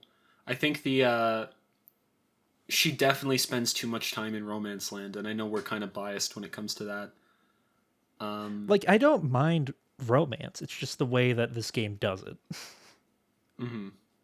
Especially when it comes from the place that it does, which I know the comments have been like, oh, it's not that bad. But, like... I mean, it still has, like, a sour taste. I don't know. Yeah. It's like... Yeah. It's like if Joshua was thirsting over a lolly that's, like, 1,000 years old. It's like, I get it. It's an anime trope, but also, like, that's still weird. Like... Yeah. But let's move on to the Spoilercast is going to have some fun segments. Our first segment is our favorite narrative moment. What stuck out to you the most? Narrative moment, like individually. Agate. when this is a weird one. I wasn't expecting this, but it just pulled this out of the top of my head. What was he talking about with Lawrence in the woods? Um, Isn't that weird? Like Lawrence was like teaching Agate. I don't know, something about being strong or something like Yeah, that. it's like a real man or whatever. Is Agate going through like a manhood arc? Probably, yeah. And like Cassius is his adopted dad. Cassius is everybody's daddy. The web, his web connects all. You know my dad? Yes, we do. Oh, can I make the favorite narrative moment either you know my dad or Joshua explains everything? I feel like that's like a too broad. That's not like a specific moment. I feel like that's just a trend. I'm just not sure. Like, okay, how about you go first? Because I'm not sure. Okay, I have 3 rattling around in my brain. Oh, we can have multiple. Oh, Well, no, I'm not doing multiple. I'm just gonna focus on one. One was like the pier scene. That was. I briefly mentioned this in chapter 2 of like the conversation between Estelle and Joshua, but like, I feel like that scene like kind of like soured after like the whole other stuff for me. So I think the most effective gameplay / narrative moment is Estelle in the clock tower. I think that's my favorite scene because beforehand, in when exploring, it's like Estelle's like, oh, I don't want to go up to this clock tower. And it's like, oh, it was like, at first it was like, oh, I don't want to climb up this ladder. It's like, oh, is this like almost like a classic, oh, don't look up moment from Estelle and Joshua, but then like that gets recontextualized. It's like, oh no, like just the trauma of like losing her mom in this clock tower. Yeah, no big dealy. Just lost my mom here. Yeah. And also like kind of like the first thing is like, oh, this was like just like a well directed scene of like, oh, here's like some like cut-ins and whatnot. And I just like I think like looking back, that was like I feel like the most like poignant scene, and it's like the most like I was talking earlier, like Estelle didn't really have like a great motivation, but like I feel like this is like a really good scene for her, and like a good like start for like her motivation to become a bracer. Yeah, that's a good one. Mm-hmm. I think I'm torn between adopting Tita because it's adorable, and I really like the notion of like the built-up family, which is kind of obvious. Like every single story does that at this point. I feel like I've seen the whole like adopted family thing a million times. It just always found feels fun family. to me. Yeah. Even if it's more explicit, because like the Bright family is this incestuous web of like fucking adopting people and then screwing them. So it's like, don't join Tita. Tita, don't join. Run, Tita, run. But or maybe they're like adopting Tita to like have her propagate that. Okay, Tita, your job is to have your dad go and pick up some other random kid your age, and then you sleep with him, who's also an adopted family member. And it's like, Jesus. I'm thinking, obviously, when they grew up. I'm thinking though, my favorite scene is probably honestly, or favorite narrative moment is the play. Which I was debating that one as well, but like didn't really have. Yeah, it just gives me so much food to think about, you know? Mm-hmm. Like, every single part of the world can be brought back to that one bit of propaganda. And it almost like threw the entire world into a... What's it called when the narrator lies to you? Is it just like untrustworthy like narrator or something? Yeah, untrustworthy narrator or something like that. Yeah, something like that. But it's like, you can't trust them. And a part of me is like... Unreliable narrator. Unreliable narrator. Yes. That's it. And it's like, how much of... Especially now that we've introduced the mind-wipey guy, how much of Liberl actually puts forth its face? And how much of it is hidden? like, you can just theorize for years, like, what if the queen is actually not a good person? Like, maybe that's why Lawrence spared her. Or, like, because like you there's know, also a vent that Lawrence speaks of like Hamill to the queen, and then like the queen kind of like shudders. It's like, oh, what's that about? yeah, it's like, I'm not convinced anybody in Liberal is who they are, except ironically Olivier. The outsider. The one guy who's supposed to be a spy is probably the easiest to read. Though that might be, because he puts on a show, but honestly, Xander solidified that Olivier is just a weirdo. Yeah. Oh man, I love their dynamic. I want to see I more of them. fucking love it. What's going down, man? But anyway, the play. Yeah, and it's like Jill is awesome. Like, super cool. Jill's one of my favorite characters. It told us a lot about Chloe too. Estelle and Joshua didn't get much out of it. I mean, we did get the whole like Joshua androgynous scene version 1, which is always a good moment. And the fact that he looks so much like Chloe when dressed up still amuses me. But just like all of the stuff that's involved, like ultimately the plot of the play being we didn't accomplish anything, but God forced us to play nice to keep the status quo. It's just such like a Japanese thing, It's like we could have caused issues, so instead of trying to solve any things by rocking the boat, we just stabilized the boat and said, fuck it, there are no issues. We're just pretending it don't exist. Like, that's just a traditionalist conservative society in a nutshell, isn't it? So that's curious to me too, because it's like, how much of Japanese media is the status quo needs to be upheaved, especially recently, right? That's a and whole then you have this game from rabbit like hole of a conversation.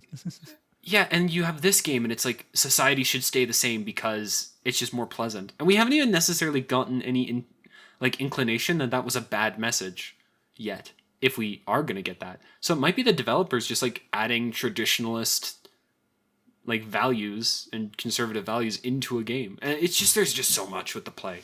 Like, it was an hour-long segment in the podcast, but we could dedicate an entire like episode to just the play. I feel. So yeah, that's my favorite part, I think. Good part. Thank you. Yours too. We touched on this. I was actually. Oh, no, go ahead. I was gonna move on to the next segment if you have a thought. No, go ahead. Okay. Next to segmental. We spoke earlier of favorite characters, so what's your favorite character, Alex? I'm split between Tita because she's cute and it reminds me of my sisters. I just have something with like, I'm a brother in real life, right? Of like 4 sisters, so I can't help it. Like when there's like this younger girl and she's adorable and she's got like so much growing to do as a character, and like she has to mature into these things, and especially if they're talented, it's just like, I will nurture you and help you somehow. It's just like naturally happens. But also like, although I hated Shara at the start, I think I like her dynamic with Estelle enough that she might be my favorite character. That is so wild. Yeah, because I hated her. Yeah, first comment of like episode 1, I do not like Shira, and then yeah, because beforehand she was just like, oh ho ho, Ojo Sama with boobs, and I was like, okay, this sucks. I hate characters that are just sex appeal and that's it. I don't feel emotions particularly strongly towards sexuality. That's just not a thing that I as a human being have. So characters that are driven around like being sexual in nature are just inherently like blah, unless they've got something else going for them. And Shara at the start was just like, I'm gonna sleep with Joshua as a joke, or like, I'm gonna get like I'm gonna be overbearing, or like I'm the instructor, or so on. But then later on, it's like, well, she's a heavy drinker, and everybody knows, and like she uses that to her advantage against Olivier. And then also she does stuff in the background where she's like calculated and cold, and she tricks everybody around her. But she also doesn't come off of it from like a bad place, like when she gets Olivier to just get conked out, because she suspects that he's not putting his best face forward. But she doesn't do it in a way that would like arise suspicion out of him, because everybody knows that she does this thing, right? And uses that to her advantage. And it's like, oh, she's smart too. And then the way she treats Estelle, not really Joshua, but mainly Estelle, she's just the older sister to Estelle in so many ways that it's just like, I really like Shara. Yeah. What about you? I'm a simple man. I love me some trash boys. It's gonna be Olivier for me. Just such a joy throughout my experience.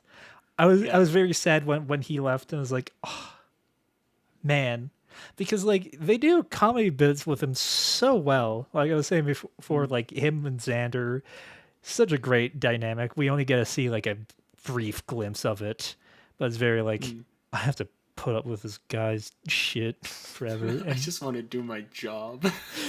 he makes fucking quips like "love and peace, baby." He's such a loser. I love him. I love how he just like follows everybody around like a puppy dog. And also unironically kind of cool. He just has like just straight up gun, like just kind of like in like gameplay he's like suave, but like in the story he's like a complete nincompoop. Yeah. I especially love in like the Coliseum and stuff where Zin's like, you're really skilled and competent and capable. And like the entire Trails community is like, during this fight he was useless. So my headcanon, I think, is that Olivier is just incompetent, but he's just so goddamn charming. Everybody can't help but like him and bring him along. Yeah, that's one reason why like I just in my final party I had Olivier because I used Zin because like he was useful, and then Olivier because it's like I like him. Yeah. Probably similar for you, right? Well, for what? Oh, just who you chose as your final party members. Oh, honestly, I just was like Tita because she's cute, Shara because she's cool. Yeah, Just you just full picked your two. Like your bag, you just picked two of your favorite characters. Yeah, exactly. I was like, I don't know which is my favorite, Tita or Shara, and then I ended up with Shara, and then in the final thing, I was like, I'll just take both. Both is good. True. Yeah. Moving on to least favorite character. I'll start this time. This is gonna be I feel like this is gonna be like a blinder choice that you're probably not seeing coming. I think my least favorite character in this game is Ameliath. Just every time she pops up, it's like I totally understand why. I'm commanding. I'm in this position. I'm going to get rinsed every possible second and just be like, oh, Lord Richard, let me do your beck and call. And then it's like it's just kind of like. She's an incompetent simp. Yeah, it's like she just. It's not like I like hate her. It's just like every time she's on screen, it's like I don't like her. Kind of sucks because I like purple hair. I like purple pink hair. It's like, Yeah. But like just her vibe, and like she doesn't really add anything. she's just there. She's just like a yapping chihuahua. Yeah. So And she's just kind of just pathetic.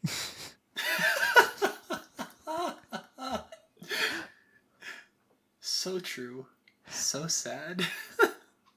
I still love like when you beat her in the like The final. the ruins.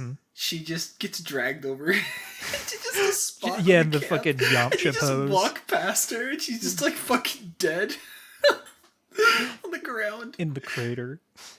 It's so good. So funny.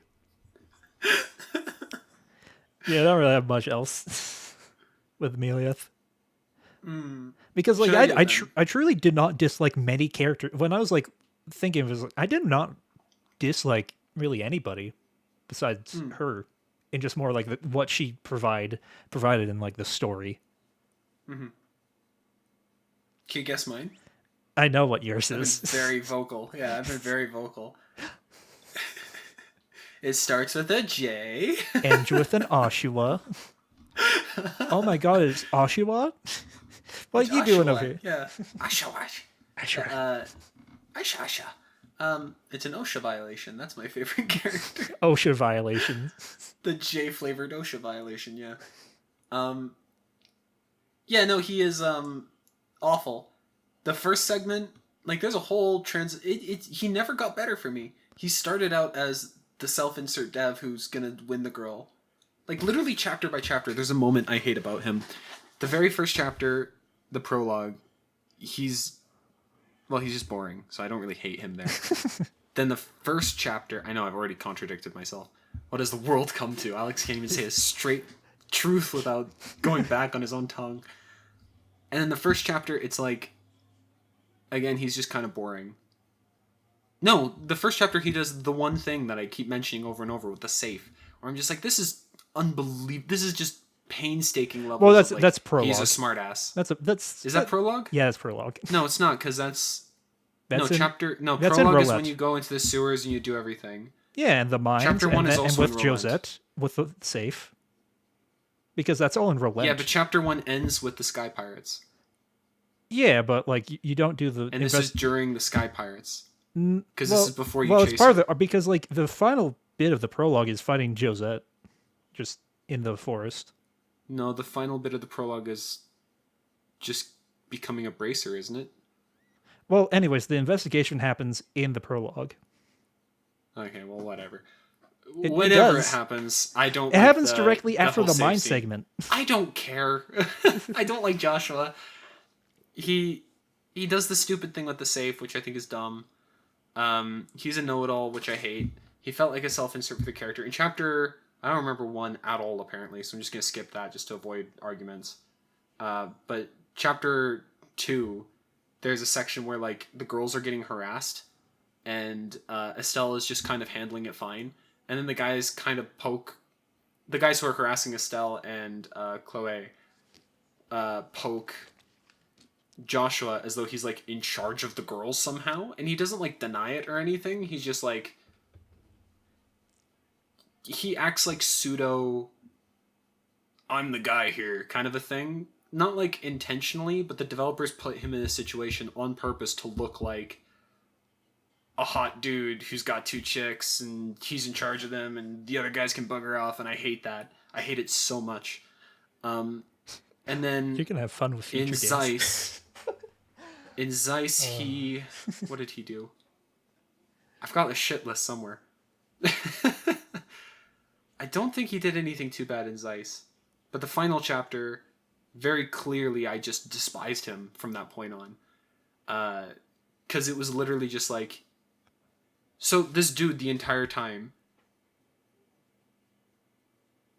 There's like a farm scene early on where Estelle and this girl talk. Apparently it's Estelle's friend, and this girl goes on about like how Joshua has denied every single girl that has ever asked him out, and it's implied that, although Brandon disagrees with me, but I stand by it, it's implied that the reason is because Joshua is waiting for Estelle, or at the very least he's more interested in her than anybody else. I don't remember why it's implied that way, I just remember that it's implied that way, and Estelle just completely goes over her head, and then she takes it as like she should tease Joshua from then on. In the final chapter, it's revealed... Or just before the final chapter, Estelle goes like, okay, I'm going to ask Joshua out, which I think is stupid, but whatever. And then the final chapter at the very end, it's kind of made out as like, okay, once we do this thing, I'm going to ask you out, and then we're going to do it. And Joshua is like made out to be clueless. Like, he's like, huh? Just like completely over his head. And this entire time up to this point, it's been like Joshua doesn't understand romance, supposedly. The very final confrontation between these two, I get that Joshua has like flipped because he's been given access to quote unquote the real him, and he's like having a PTSD moment kind of deal, right? Like he's in survival mode and he's got to get out of this situation because he doesn't feel he's worthy. His heart's broken again or whatever. But the amount of planning necessary to go like,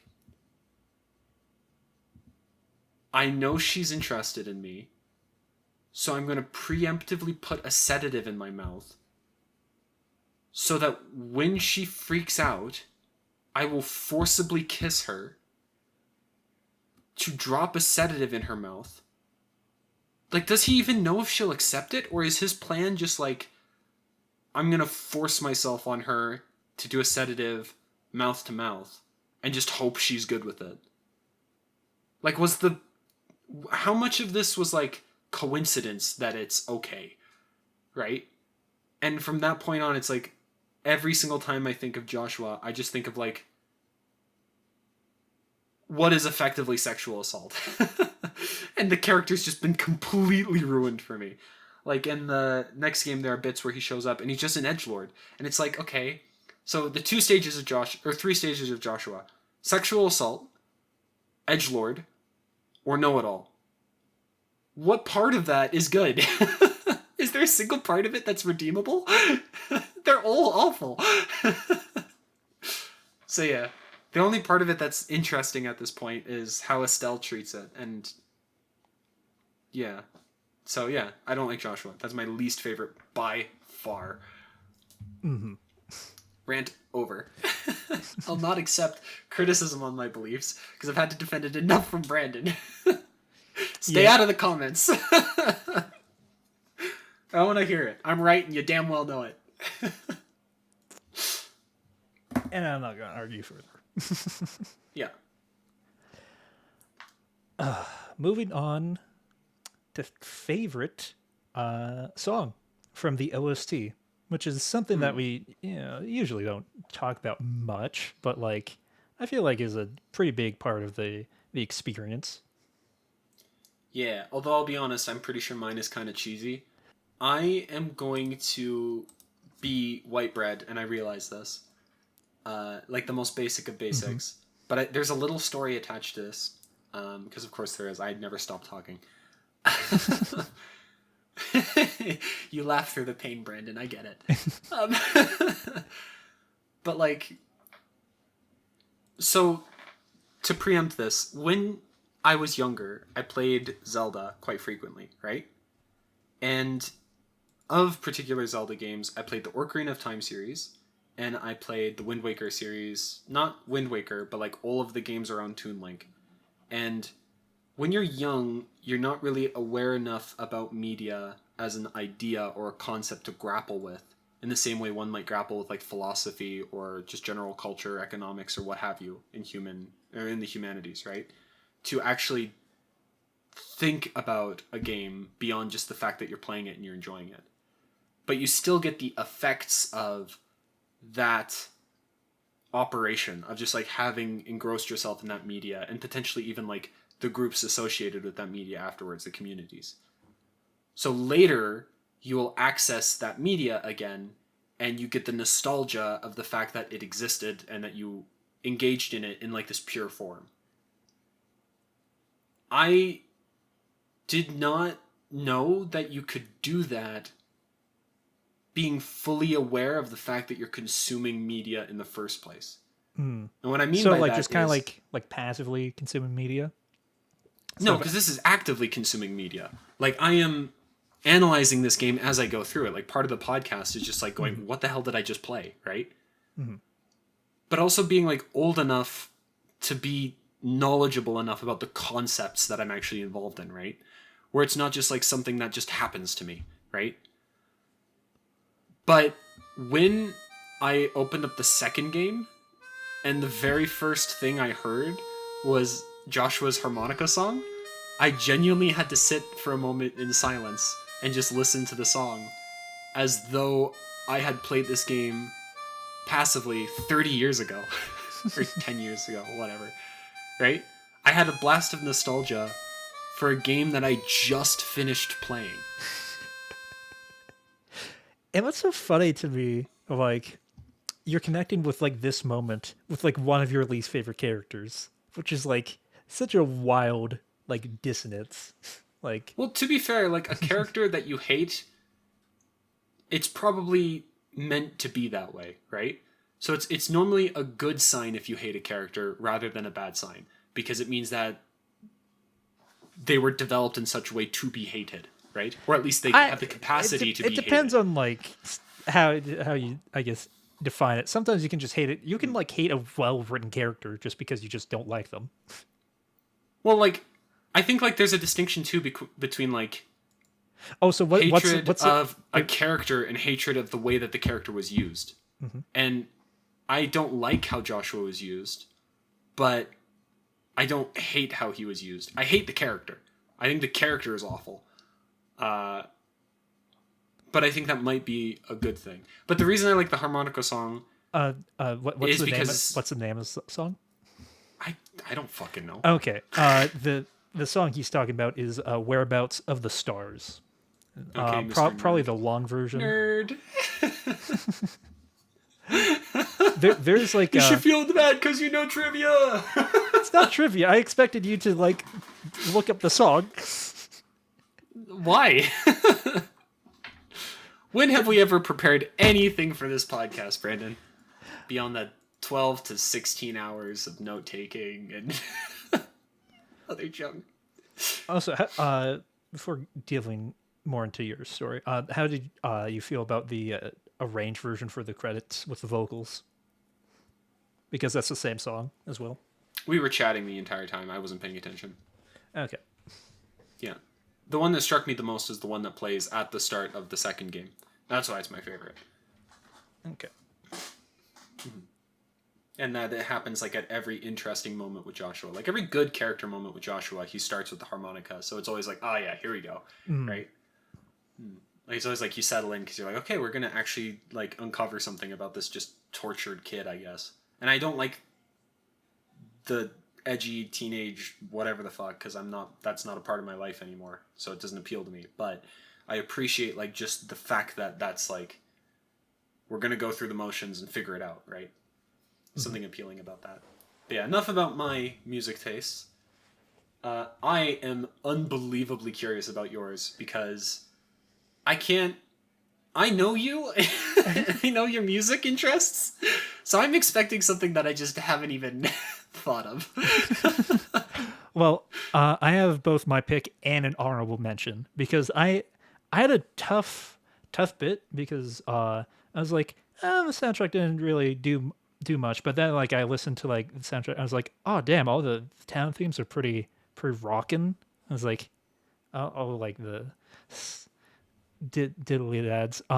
Before I go into my favorite one, I'll do an honorable mention of Silver Will. It's one of the battle tracks. Okay, so you're interested in these musics from like the musical perspective. No, I'll get into it.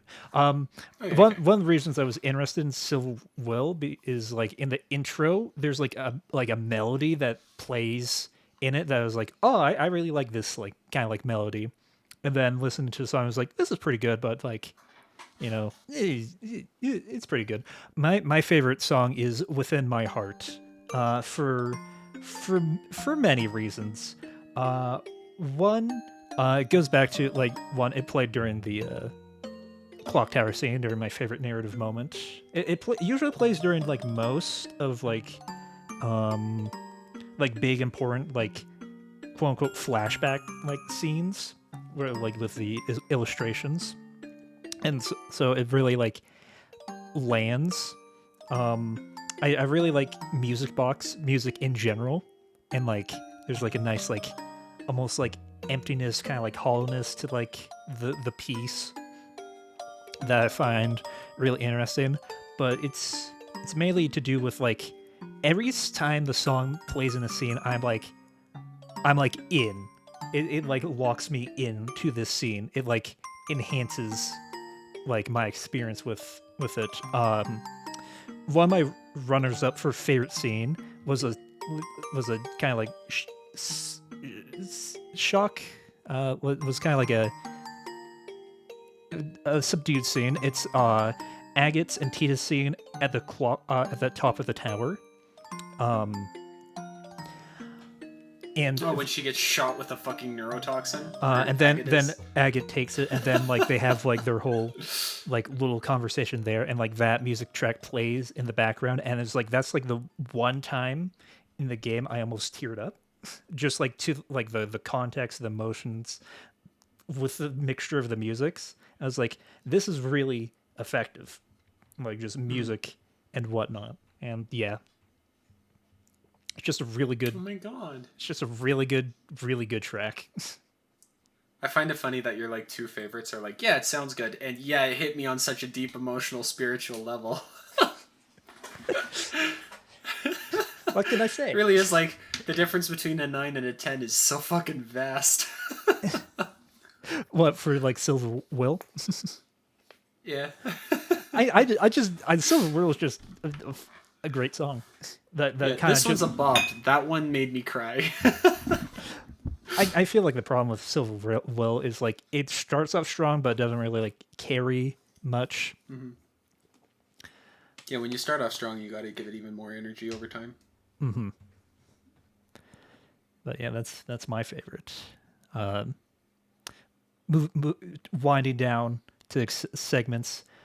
Who do we think was the most improved overall of the game from like their introduction or like combat or like etc. What was the Oh, most I already improved? answered this. Yeah. Yeah, If you want so to we'll just do you. I mean, just to reiterate it because I kind of forgot what you said. Shara went from Oh yeah, Boobs Shara. McGee and a sexy character who I guess like to go more in detail. I am a certain kind of character in real life, and I don't feel certain kinds of feelings, and so a very sexy character is just kind of, yep, that's sure flesh, and that's it. um, and so the whole like Ojo-sama, like I have a whip, I'm a dominatrix, I'm sexy, woo, is like, okay, this is awful, and I hate this, and then she turned out to be really smart, and she has a really good chemistry with Estelle, which is probably the most important part to me, because Estelle is probably my most important character to me, even though she's not my favorite. And having characters react well with her kind of reinforces those characters fundamentally. And I like the big sister energy. Like I said prior, I'm a brother, so the whole notion of like I have a sibling, must protect, must help. Like I've been there, kid. You'll figure it out. I'll help you. It's just it's very appealing to me. So also the tarot cards were just kind of goofy. I have a mom who's like really into that stuff, so I was like, yeah, the entire time. Honestly, tarot cards are fun. Yeah, they're fun, but they're a little like, oh, the fool is in the third moon. It's like, oh, come on, man. I mean, it's the fool's journey, the kind of hero's journey. I like to contextualize like it based off like that than like individual readings. I like kind of like what the cards like represent itself. Yeah. Oh, so you're like into tarots? Only really because of Persona. Oh, okay. But like learning from it, and it's like, oh, this is really cool because it's basically the hero's journey, but like in a set of like cards. Yeah, like, okay, you might want to cut this because I'm not sure how people will take it. But we also are on. I'm gonna talk about more of tarot internet. cards next time. Okay, well, can I just briefly say this anyway? Yeah. I feel like the best way to consume like religiously oriented or otherwise like spiritually oriented material should be from almost like a passive observer rather than like a fully spiritual perspective. Like the Bible, for example, is another one that's like a spiritual-esque text that's meant to like give you some sort of guidance. And I feel like the best way to get involved with those is through the notion of the story as a means of kind of passing wisdom from an elder, if that makes sense. Yeah, you're describing my Rather like than whole my whole belief. It's in just like one statement. Fucking what? Crazy. Like that. yeah.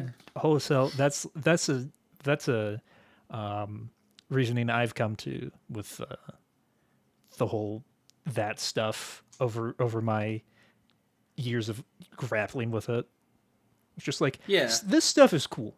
Like they just have cool concepts and stories. Like I might not believe in like the whole magical or spiritual aspect of it, but like I think all these concepts and like stories are neat. Yeah, like they should be brought to the same level of critique as any other form of media. It's just a representation of like the wisdom and the knowledge that has been distilled by people whose entire purpose is to just do that, right? Religion is cool. It's just you know, some people make it less cool. Funnily enough, religion is just taken too seriously, which like is the dumbest statement of all time. But And when you go with the concept of death, it's like it's a very like big thing, Yeah, it's very important. It's the thing that you'll never do for the rest of your known like life. you can like categorize people based on like their world view of death. That's true, yeah. It's intense. Yeah, can be. It's I'm quite happy that we linked up with that though, because I didn't know that about you. Yeah. Learn something new every day. This is what this podcast is for, baby. Yeah. By the end of this, like I said, we're gonna get married. I'm telling you. We're not that far off. Wrapping back to most improved character. On a like similar esque, I guess, line, Agate. I like Agate kind of acts as like a secondary like antagonist towards Estelle and Joshua for like a good like chunk of second chapter. And everybody else, really. Yeah. He fucking slaps Tita. I Yeah, can't get over that. And like, well, funny enough, that is that is ironically the moment that I was talking about before with Agate and Tita is kind of like where like I turned around on Agate of like you're kind of like annoying, kind of like that where it's like you're kind of like doing this of like okay, if you're gonna be here, I'm good. If you're gonna be here, I'm gonna treat you like you're supposed to be here.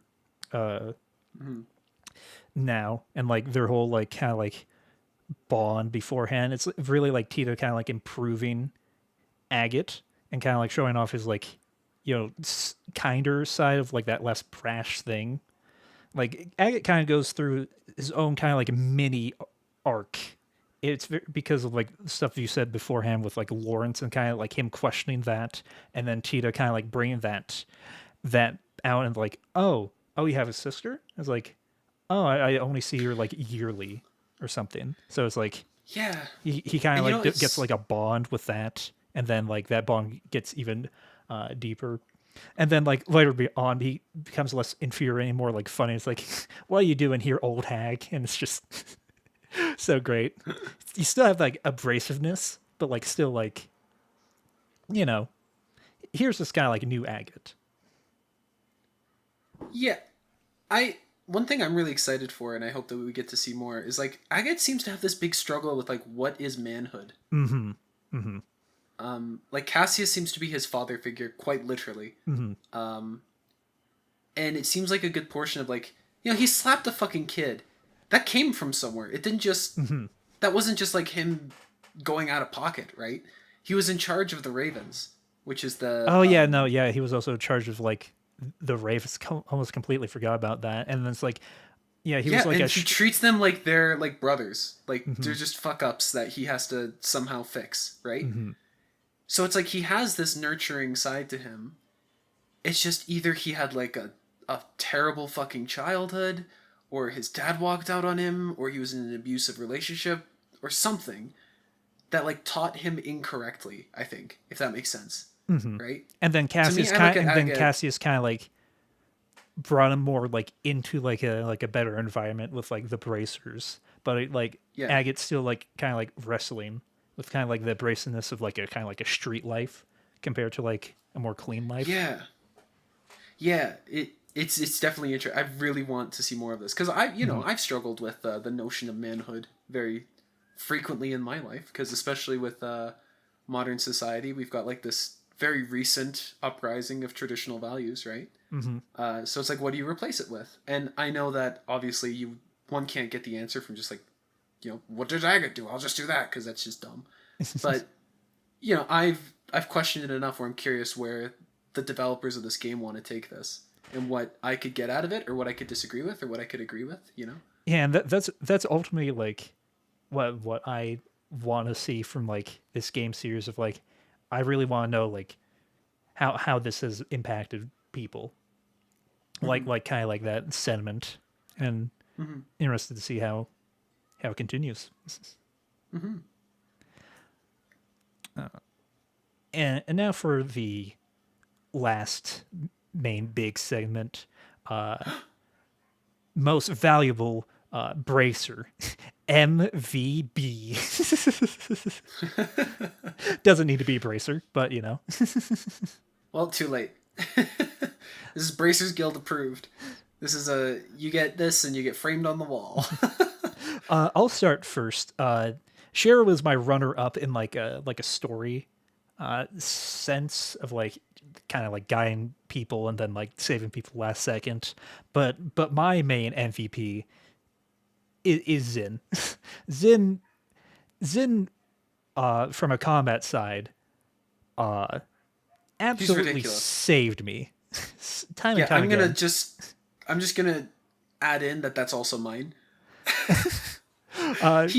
They built him to be overpowered. It's not fair. From the perspective of who did the most relevant stuff, he did. He made every fight a cakewalk if you used him properly. Mm-hmm. But also like some story stuff as like it's kind of like he plays kind of like almost like a drunken kind of like suave type guy where he kind of like can like assess a situation pretty clear and like got us out of like a few situations and just over it's like, oh, here's this like hard impossible thing. I'm gonna just help you guys with it or get you out of this uncomfortable situation with like Ameliath. I was like yeah, it was like I feel like overall Cher is kind of like MVP of the story and like Zin's like MVP of like combat. Mm-hmm.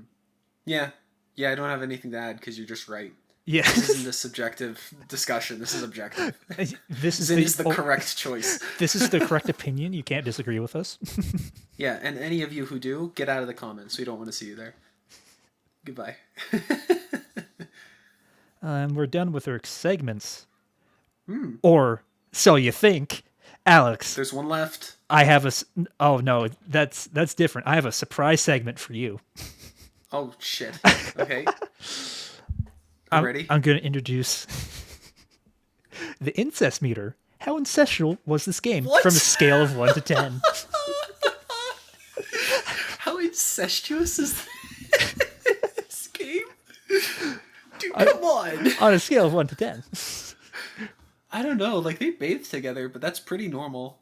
Like, they're 16. It's a little weird. I fucking love how Chad Joshua was about it.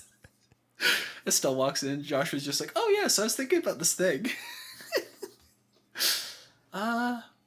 7? I think 7's I think I would also say like a 6 or a 7, where it's like, it's not like, it's like high there, but like you still have like there's still like a layer of separation with like the whole like taking him in. So like you can like, it's not like full, but like it's there. Also, it's up there. Also, this isn't in the first game, but this is like the very, very start of the second game, so it's not that big of a deal. Every single character like kind of just acknowledges that they're brother and sister, but or simultaneously so ignore it, or simultaneously ignore it.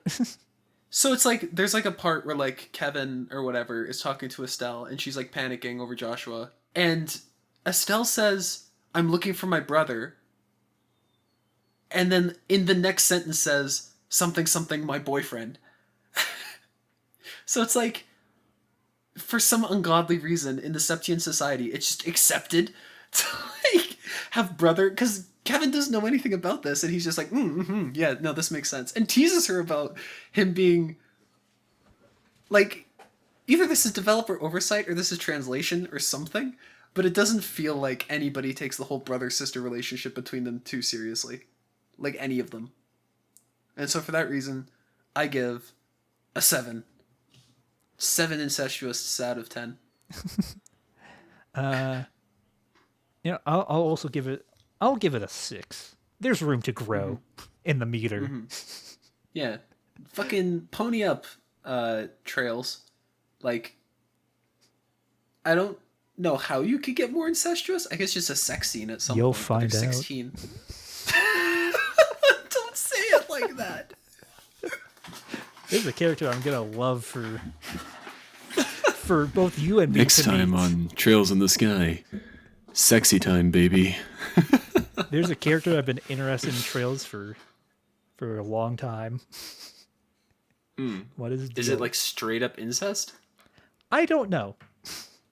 Oh, don't tell me it's like fucking. What's it called? Not Shotokan. There's some word that's no Lolicon's the other one. They're both basically just code words for combat points. But you happy with that one? I'm quite happy with that one. It's pretty good. Yeah, thank you. Yeah, I can't imagine what else you could possibly do to make this more incestuous. But also, anything you could do is just basically pornography at that point, or like Baldur's Gate or any other RPG where it's like, and then they slept together, and then it like fades to black or whatever, right? The anime so, hand holding. Brandon, that's too much. Oh yeah, you can't I'm do that. I'm sorry. We're gonna have to blur that. You can't talk about that here. You're gonna have to blurb that. Yeah. Goodness. No, I'm gonna have to blur the hands. You can't say that word either. I really want the edit for this to just be like every single time you mention hand holding. It's just a very loud like like when I was talking about the penguin. Because, you know, it is the most sacrilegious. Like, you have to get married first, Brandon. Like, it's a whole process. Before hand holding. Marriage before that is hand now holding. first base hand holding. First base, yeah. You gotta slide into first base when you, like, accidentally touch the other person's hand. Yeah. My goodness, in public even. Ugh, I can't even think about that. We should move on, I think. Throughout all of history, back when our ancestors, because obviously Septians are real, and we are not gaslighting you. We are the real Bracers Guild. And we have a personal repository of every single individual Bracer, and Bracer form of media, ranked in the scale, the standard Bracer scale from G to S. Well, not so technically funny S. that it's G, because like you could just start with F. Yeah. It would make sense. Well, we're the Gracers Guild, so, you know, the Gracers build. Gracers Guild. So, yeah, so we go from G and we go to A, although some people say there's a mysterious S. There's a mysterious S. Ooh. Yeah, but we're not gonna validate nor deny those claims. As the official representative of the Bracers Guild, it is, however, up to both myself and Brandon to make certain that media is officially ranked by correctness, accuracy, and proper representation of our guild. And so, in the process of rediscovering the Bracers Guild for the modern world, we're gonna rate the Bracers Guild oriented games on this scale and bring it back. What say you, Sir Brandon of other side of the reception desk? Shall we rate this media on our official Bracers Guild scale? To be more clear, we're just gonna rank the games from basically. You better not cut that out, you coward. Oh, I'm not gonna cut that out. Basically, gonna rank it from like, oh, got something stuck in my fucking throat. G to A, baby. We're gonna rank the games from G to A or S to G, depends on. S isn't a real rank; it's a pseudo rank. It's a shadow rank. It's shadow rank. Yeah, I mean, in the official Bracers Guild lore, there isn't actually an S rank. That's just people call Cassius S, right? Mm-hmm. So we can't do that. There is A+, which is close enough. But we don't. We go in absolutes. So we're gonna basically just rank the games on Bracer rank scale and also list them, I guess. Gonna make this segment more interesting than this game goes here, and that's it. Well, I mean, a lot of what our previous discussion could be viewed as is a way of slowly building up this notion and this intuition for you, the audience, and for us across the desk to determine the rank. I think it's better to potentially get a good summary of the whole notion of why the rank that we're choosing exists, and then we're probably going to just average it out between the two of us, and that'll be the rank. Yeah. So, and then at the very end, I guess we'll kiss. I don't know what other, like, big hullabaloo we could really do, but yeah, it just has to happen. The audience just demands something, right? Yeah. This will basically just be a segment for final thoughts and fun ranking stuff. Yeah. Do you want to start Adequately first? put, Sir Brandon. Sure. Okay, well, thinking in terms of the fact that the scale is massive, we have to really like determine what average is first. We've previously tried to do something similar and determined that C and D are actually like the equivalent of B in most scales. So C and D, C is above average, D is below average. There's no real true average, which is probably fair. Unless In that you regard, include S, then D is average. yeah, but we don't because that's not a real rank. So it's really the question of, in terms of not just this game, but like, because you have to think of outside factors too, to an extent. Like, with respect to other games, how does this stand up? Just in general, within like the JRPG genre. Because, especially with this being our very first Trails game, we can't really say it's an average Trails game or it's an exceptional Trails game, right? Mm-hmm. So it has to kind of stand on its own merit. Yeah, if that makes sense. Which makes sense because this is the first game. Like you can like treat this as like a standalone game, and like less of like part of a series. Like after this point, everything's just kind of like part of the series. This is like a brand. This first game is just kind of like, oh, here's this game. Yeah. In that regard, I don't want to go too extreme in one way or another either. So by default, this one might be a kind of a mundane rating. Because other games are also going to be impacted by this rating, right? Because if we put this in S, everything else would have to be somehow justified to being less than this game, right? As an extreme example. Same as if we put this in G. So we have to be minimally conservative with this one. That said, this game has flaws. Combat in general is awful. With respect to its execution, its ideas were maybe, they could have been explored a bit better. In my head, they're half-baked. And they're probably more representative of the time with respect to like what was technologically feasible and like just ideas that were floating around. Like, did tactical RPGs really exist to such an extent where they could flesh out the idea just by seeing somebody else having done it and be like, okay, I know exactly what to do? Yes. Very. Or was it like a well ingrained, like baked into Fire everybody's Emblem. mind? Just period Fire Emblem. Yeah, but that's a game series. Was it like everywhere, or was it just Fire Emblem? It was very popular in Japan.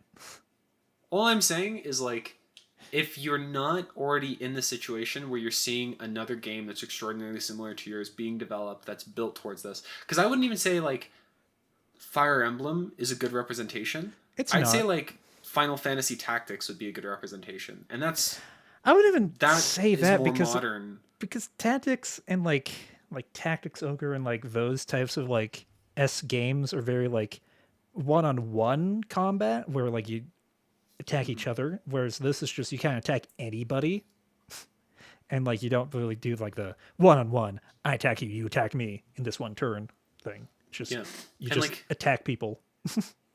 Ones that are more direct representations that I can think of that really truly fall in line with like things that I would want from this kind of thing are all modern games, like recently modern, like Baldur's Gate, Divinity Original Sin 2, like all the terrain things that I would want, the movement system I would want, the action point system I would want, the actions in general, how I'd want them, how I'd want magic to play, how I'd want everything, all comes from like modern games.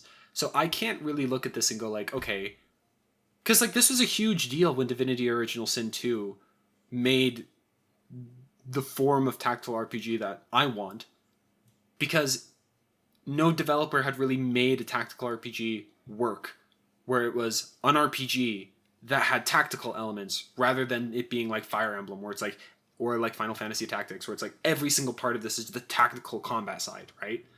It's like it wasn't well integrated in that fashion, especially because like fights are exhausting in those games.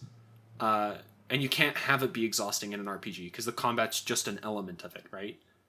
So, in that regard, I feel like the ideas weren't present at the time in such volume for what I want to really be a thing.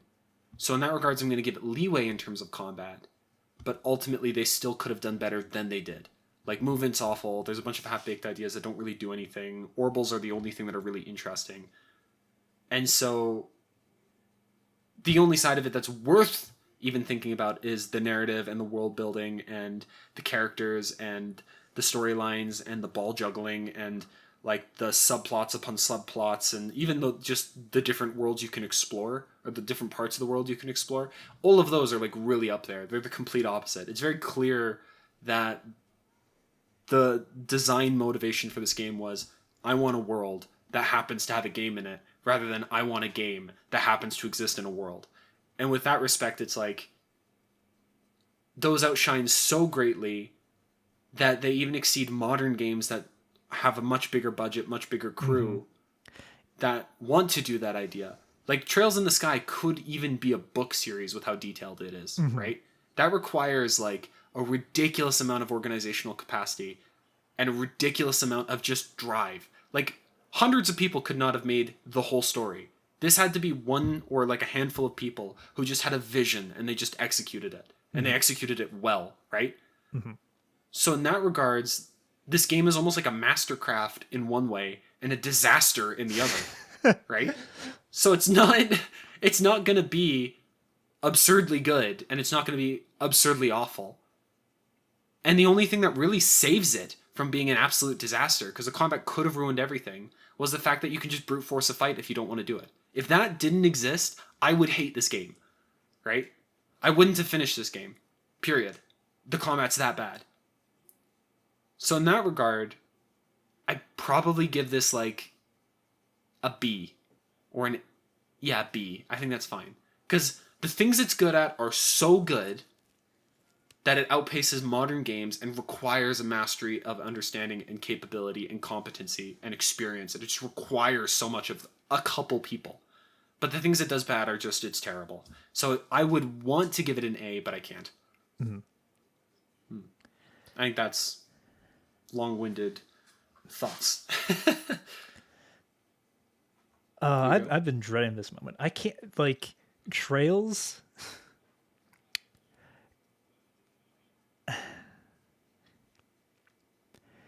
It's such a like a weirdly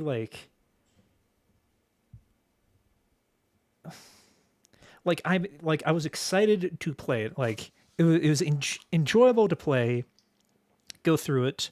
I think I enjoyed more like, ooh, what's gonna happen next? Ooh, what's gonna happen next? And then like less of like reflecting is like, what does this narrative really like mean to me? And it's like kind of nothing. And like the combat was like there. And like like annoyed me in certain senses. I was like, yeah, I really don't know with this game. If like if you said if I like would you recommend Trails, the first game? I don't know if I could. I don't it's a really hard game to recommend to someone, but it's also like a weirdly special experience at the same time. I 100% It has the vibes, like the like overall vibes of like Trails is like so like cozy and like it feels like simpler, almost like a simpler time in a sense due to like the whole like I don't know like graphical style, like music, and like I really like during these segments is like, oh wow, I kind of struggled thinking of like, oh who's my favorite character. I was like, I don't know who's my least favorite character. I don't know. It's like what's my favorite. It's like it's all just kind of like it all just like weirdly exists for me. Like and yeah, with that complicated thing, I think I'm gonna give it a D, where it's like it's a very strong D, but like it's kind of like here's our baseline. Here's like a like close to baseline esque kind of game. It does like some interesting things.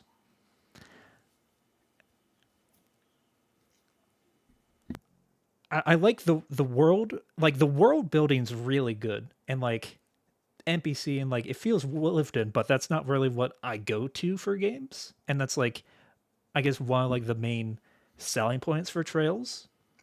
And I can find that like stuff neat and I appreciate that stuff, but like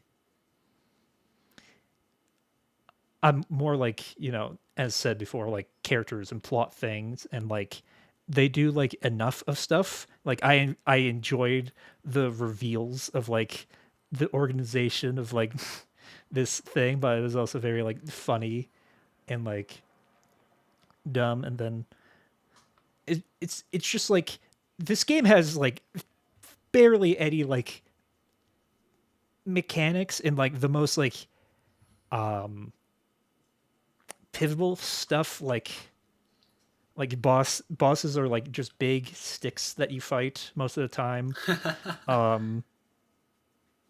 Dungeons are like nothing, and like the final dungeon is like just bad, and it's like there's a lot of like old school RPGs is just here's a difficulty spike at the end just because I don't know. Yeah, that especially rubs me the wrong way too. And it's not like I don't like the game. I like the game enough that it's like I'm just more excited. I'm always like constantly more excited to see like what's next, and never like, oh that was like it, or like I'm like in this moment. Like it's an experience I'll look back fondly on, but like don't really have like much joy. Not joy. Just more like I don't know. Like interest. It's just like Engagement. the overall like plot, like we said before, is just kind of like aimless.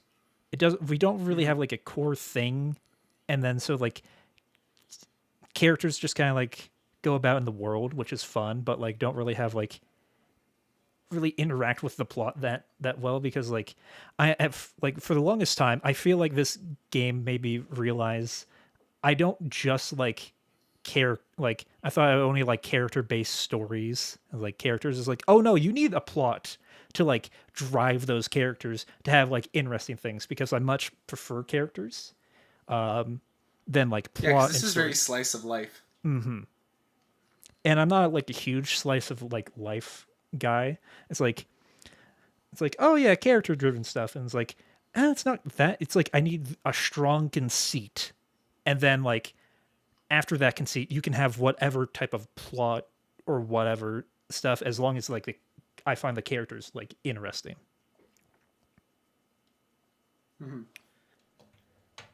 But yeah A D though, that's surprising. I thought you'd like be a little higher. it's like a D or C. It's like initially I was like 7 out of 10 is like I might think 6 out of 10 and it's like I don't know. I definitely also understand what you're coming with like the whole like would I recommend this to another person? I feel like Because this like you game had can't be moments judged like because trying to recommend this person to like some like a regular person is like I feel like a harder ask than yeah, like because the most game isn't games. meant to be enjoyed by the general public. It's got its niche, and if you're not part of that niche, you can go burn. Like, it doesn't appeal to anybody beyond its core group, and its core demographic is very much so like It's very it's much teen. tiny. It's very much like we made this game for like teenagers. It's like kind of like the vibe, but also we got like I this wouldn't nice. necessarily say teenagers, but it definitely does constitute as like here's a video game that's slice of life. Like that's weird to think about, because slice of life anime already, it's much more passive and more digestible. It's not 40 hours of your life, right? And it's still highly contentious. Like, And should there's it even nothing bad exist with is a genuine question and in the anime community. and And then you have a game that's like you have to commit 40 to 60 hours to what is effectively like join Estelle and Joshua on random adventures of the week, right? and like there And can it, be fun in that. It's just not my type of vibe. yeah, which is fair. And it's like there's nothing bad with what I'm saying. It's just more like oh, this is something I would want for like something like that would be like a more stronger experience for me. Mm-hmm. Because I don't think really the game does anything really bad besides, the whole romance thing, which is like I can get down with, but like it's just like the way that it's presented is very like overbearing and like Mm-hmm. kind of distracts from like, oh, we're having these exciting things. Oh, and here's this. Where it Mm-hmm. doesn't really like integrate that well. It's just kind of like, oh, here's this blip. Okay, now it's gone. Mm-hmm. Here's this blip. But then I also don't want it to be constant because that would be just so much more annoying. Mm-hmm. That's perfectly fair. Yeah. Yeah. Do you have any other thoughts? Um, I think that's it. Then I suppose with the final ranking of a B on my side and D on yours, it's what, C? See, which Yeah. I'd say that's pretty. It's kind of funny because my original statement was like, yeah, we can't just put this in average for the sake of being average because it's the first game, and then it ended up being there on its own merits. So that's funny. I'm excited to see what the future versions of like Trails based games go, because apparently this is the most narratively heavy one, like this whole 3-set sequence. But it's like, what else would you do with Trails? Like, is tank combat really going to change everything? Like, I know I don't think there's gonna really be. lean into slice I of don't. life later with like. I don't think there's tank combat. Is there not? No, You have an entire game about tanks and you don't have tank combat once? no, I don't think so. No.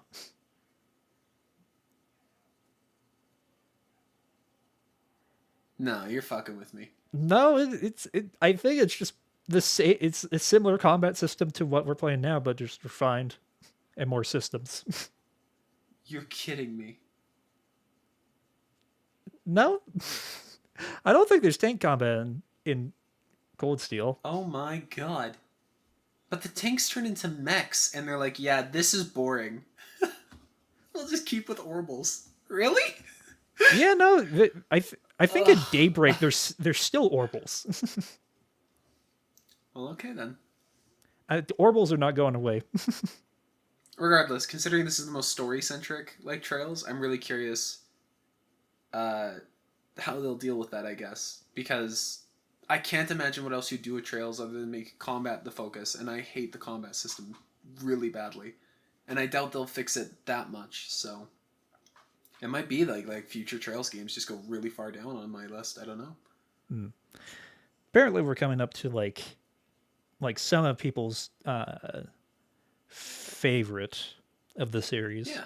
Second I've heard chapter. the second game is the most like story rich and narratively pleasant one. Mm-hmm. And then after 3 it like drops off a rock. Yeah, like 3 is just like it's a different game. And it's like yeah, there's next time I'm gonna not do research, but like just I know there was like I want to learn like the full thing of like what happened here. Well, what went down? But as I keep saying, it's like I'm excited to see what's next. I'm always excited for that. Mm-hmm. It's like I always want things to be good. I never come into things where it's like I want to dislike this thing. Yeah. I want to see like stuff on like the best thing it can be and see how much like that goes against me. I think now is probably a good time to wrap it up. Thank you for listening to this Spoilercast. If you want to see more or listen to us more, watch as we cover the next game in the series, Trails in the Sky, the second chapter, or if you want to check out our thoughts of how it went blind. That we got the first game. We got like probably 10 hours of recorded. Yeah, you can binge to your heart's content, baby. Yeah, content, baby. Content. Yeah, no life us. That's a worthy part of your life. Subscribe and all that. if and you honestly, care. like, play along in the next ones if you haven't for this one, because I think it'd be interesting to get. If you haven't played the Trail series and you're looking for something else to do, I think it would be lovely to hear some people in the comments talking about their experiences to contrast with ours. So Yeah. This whole thing is like book club esque.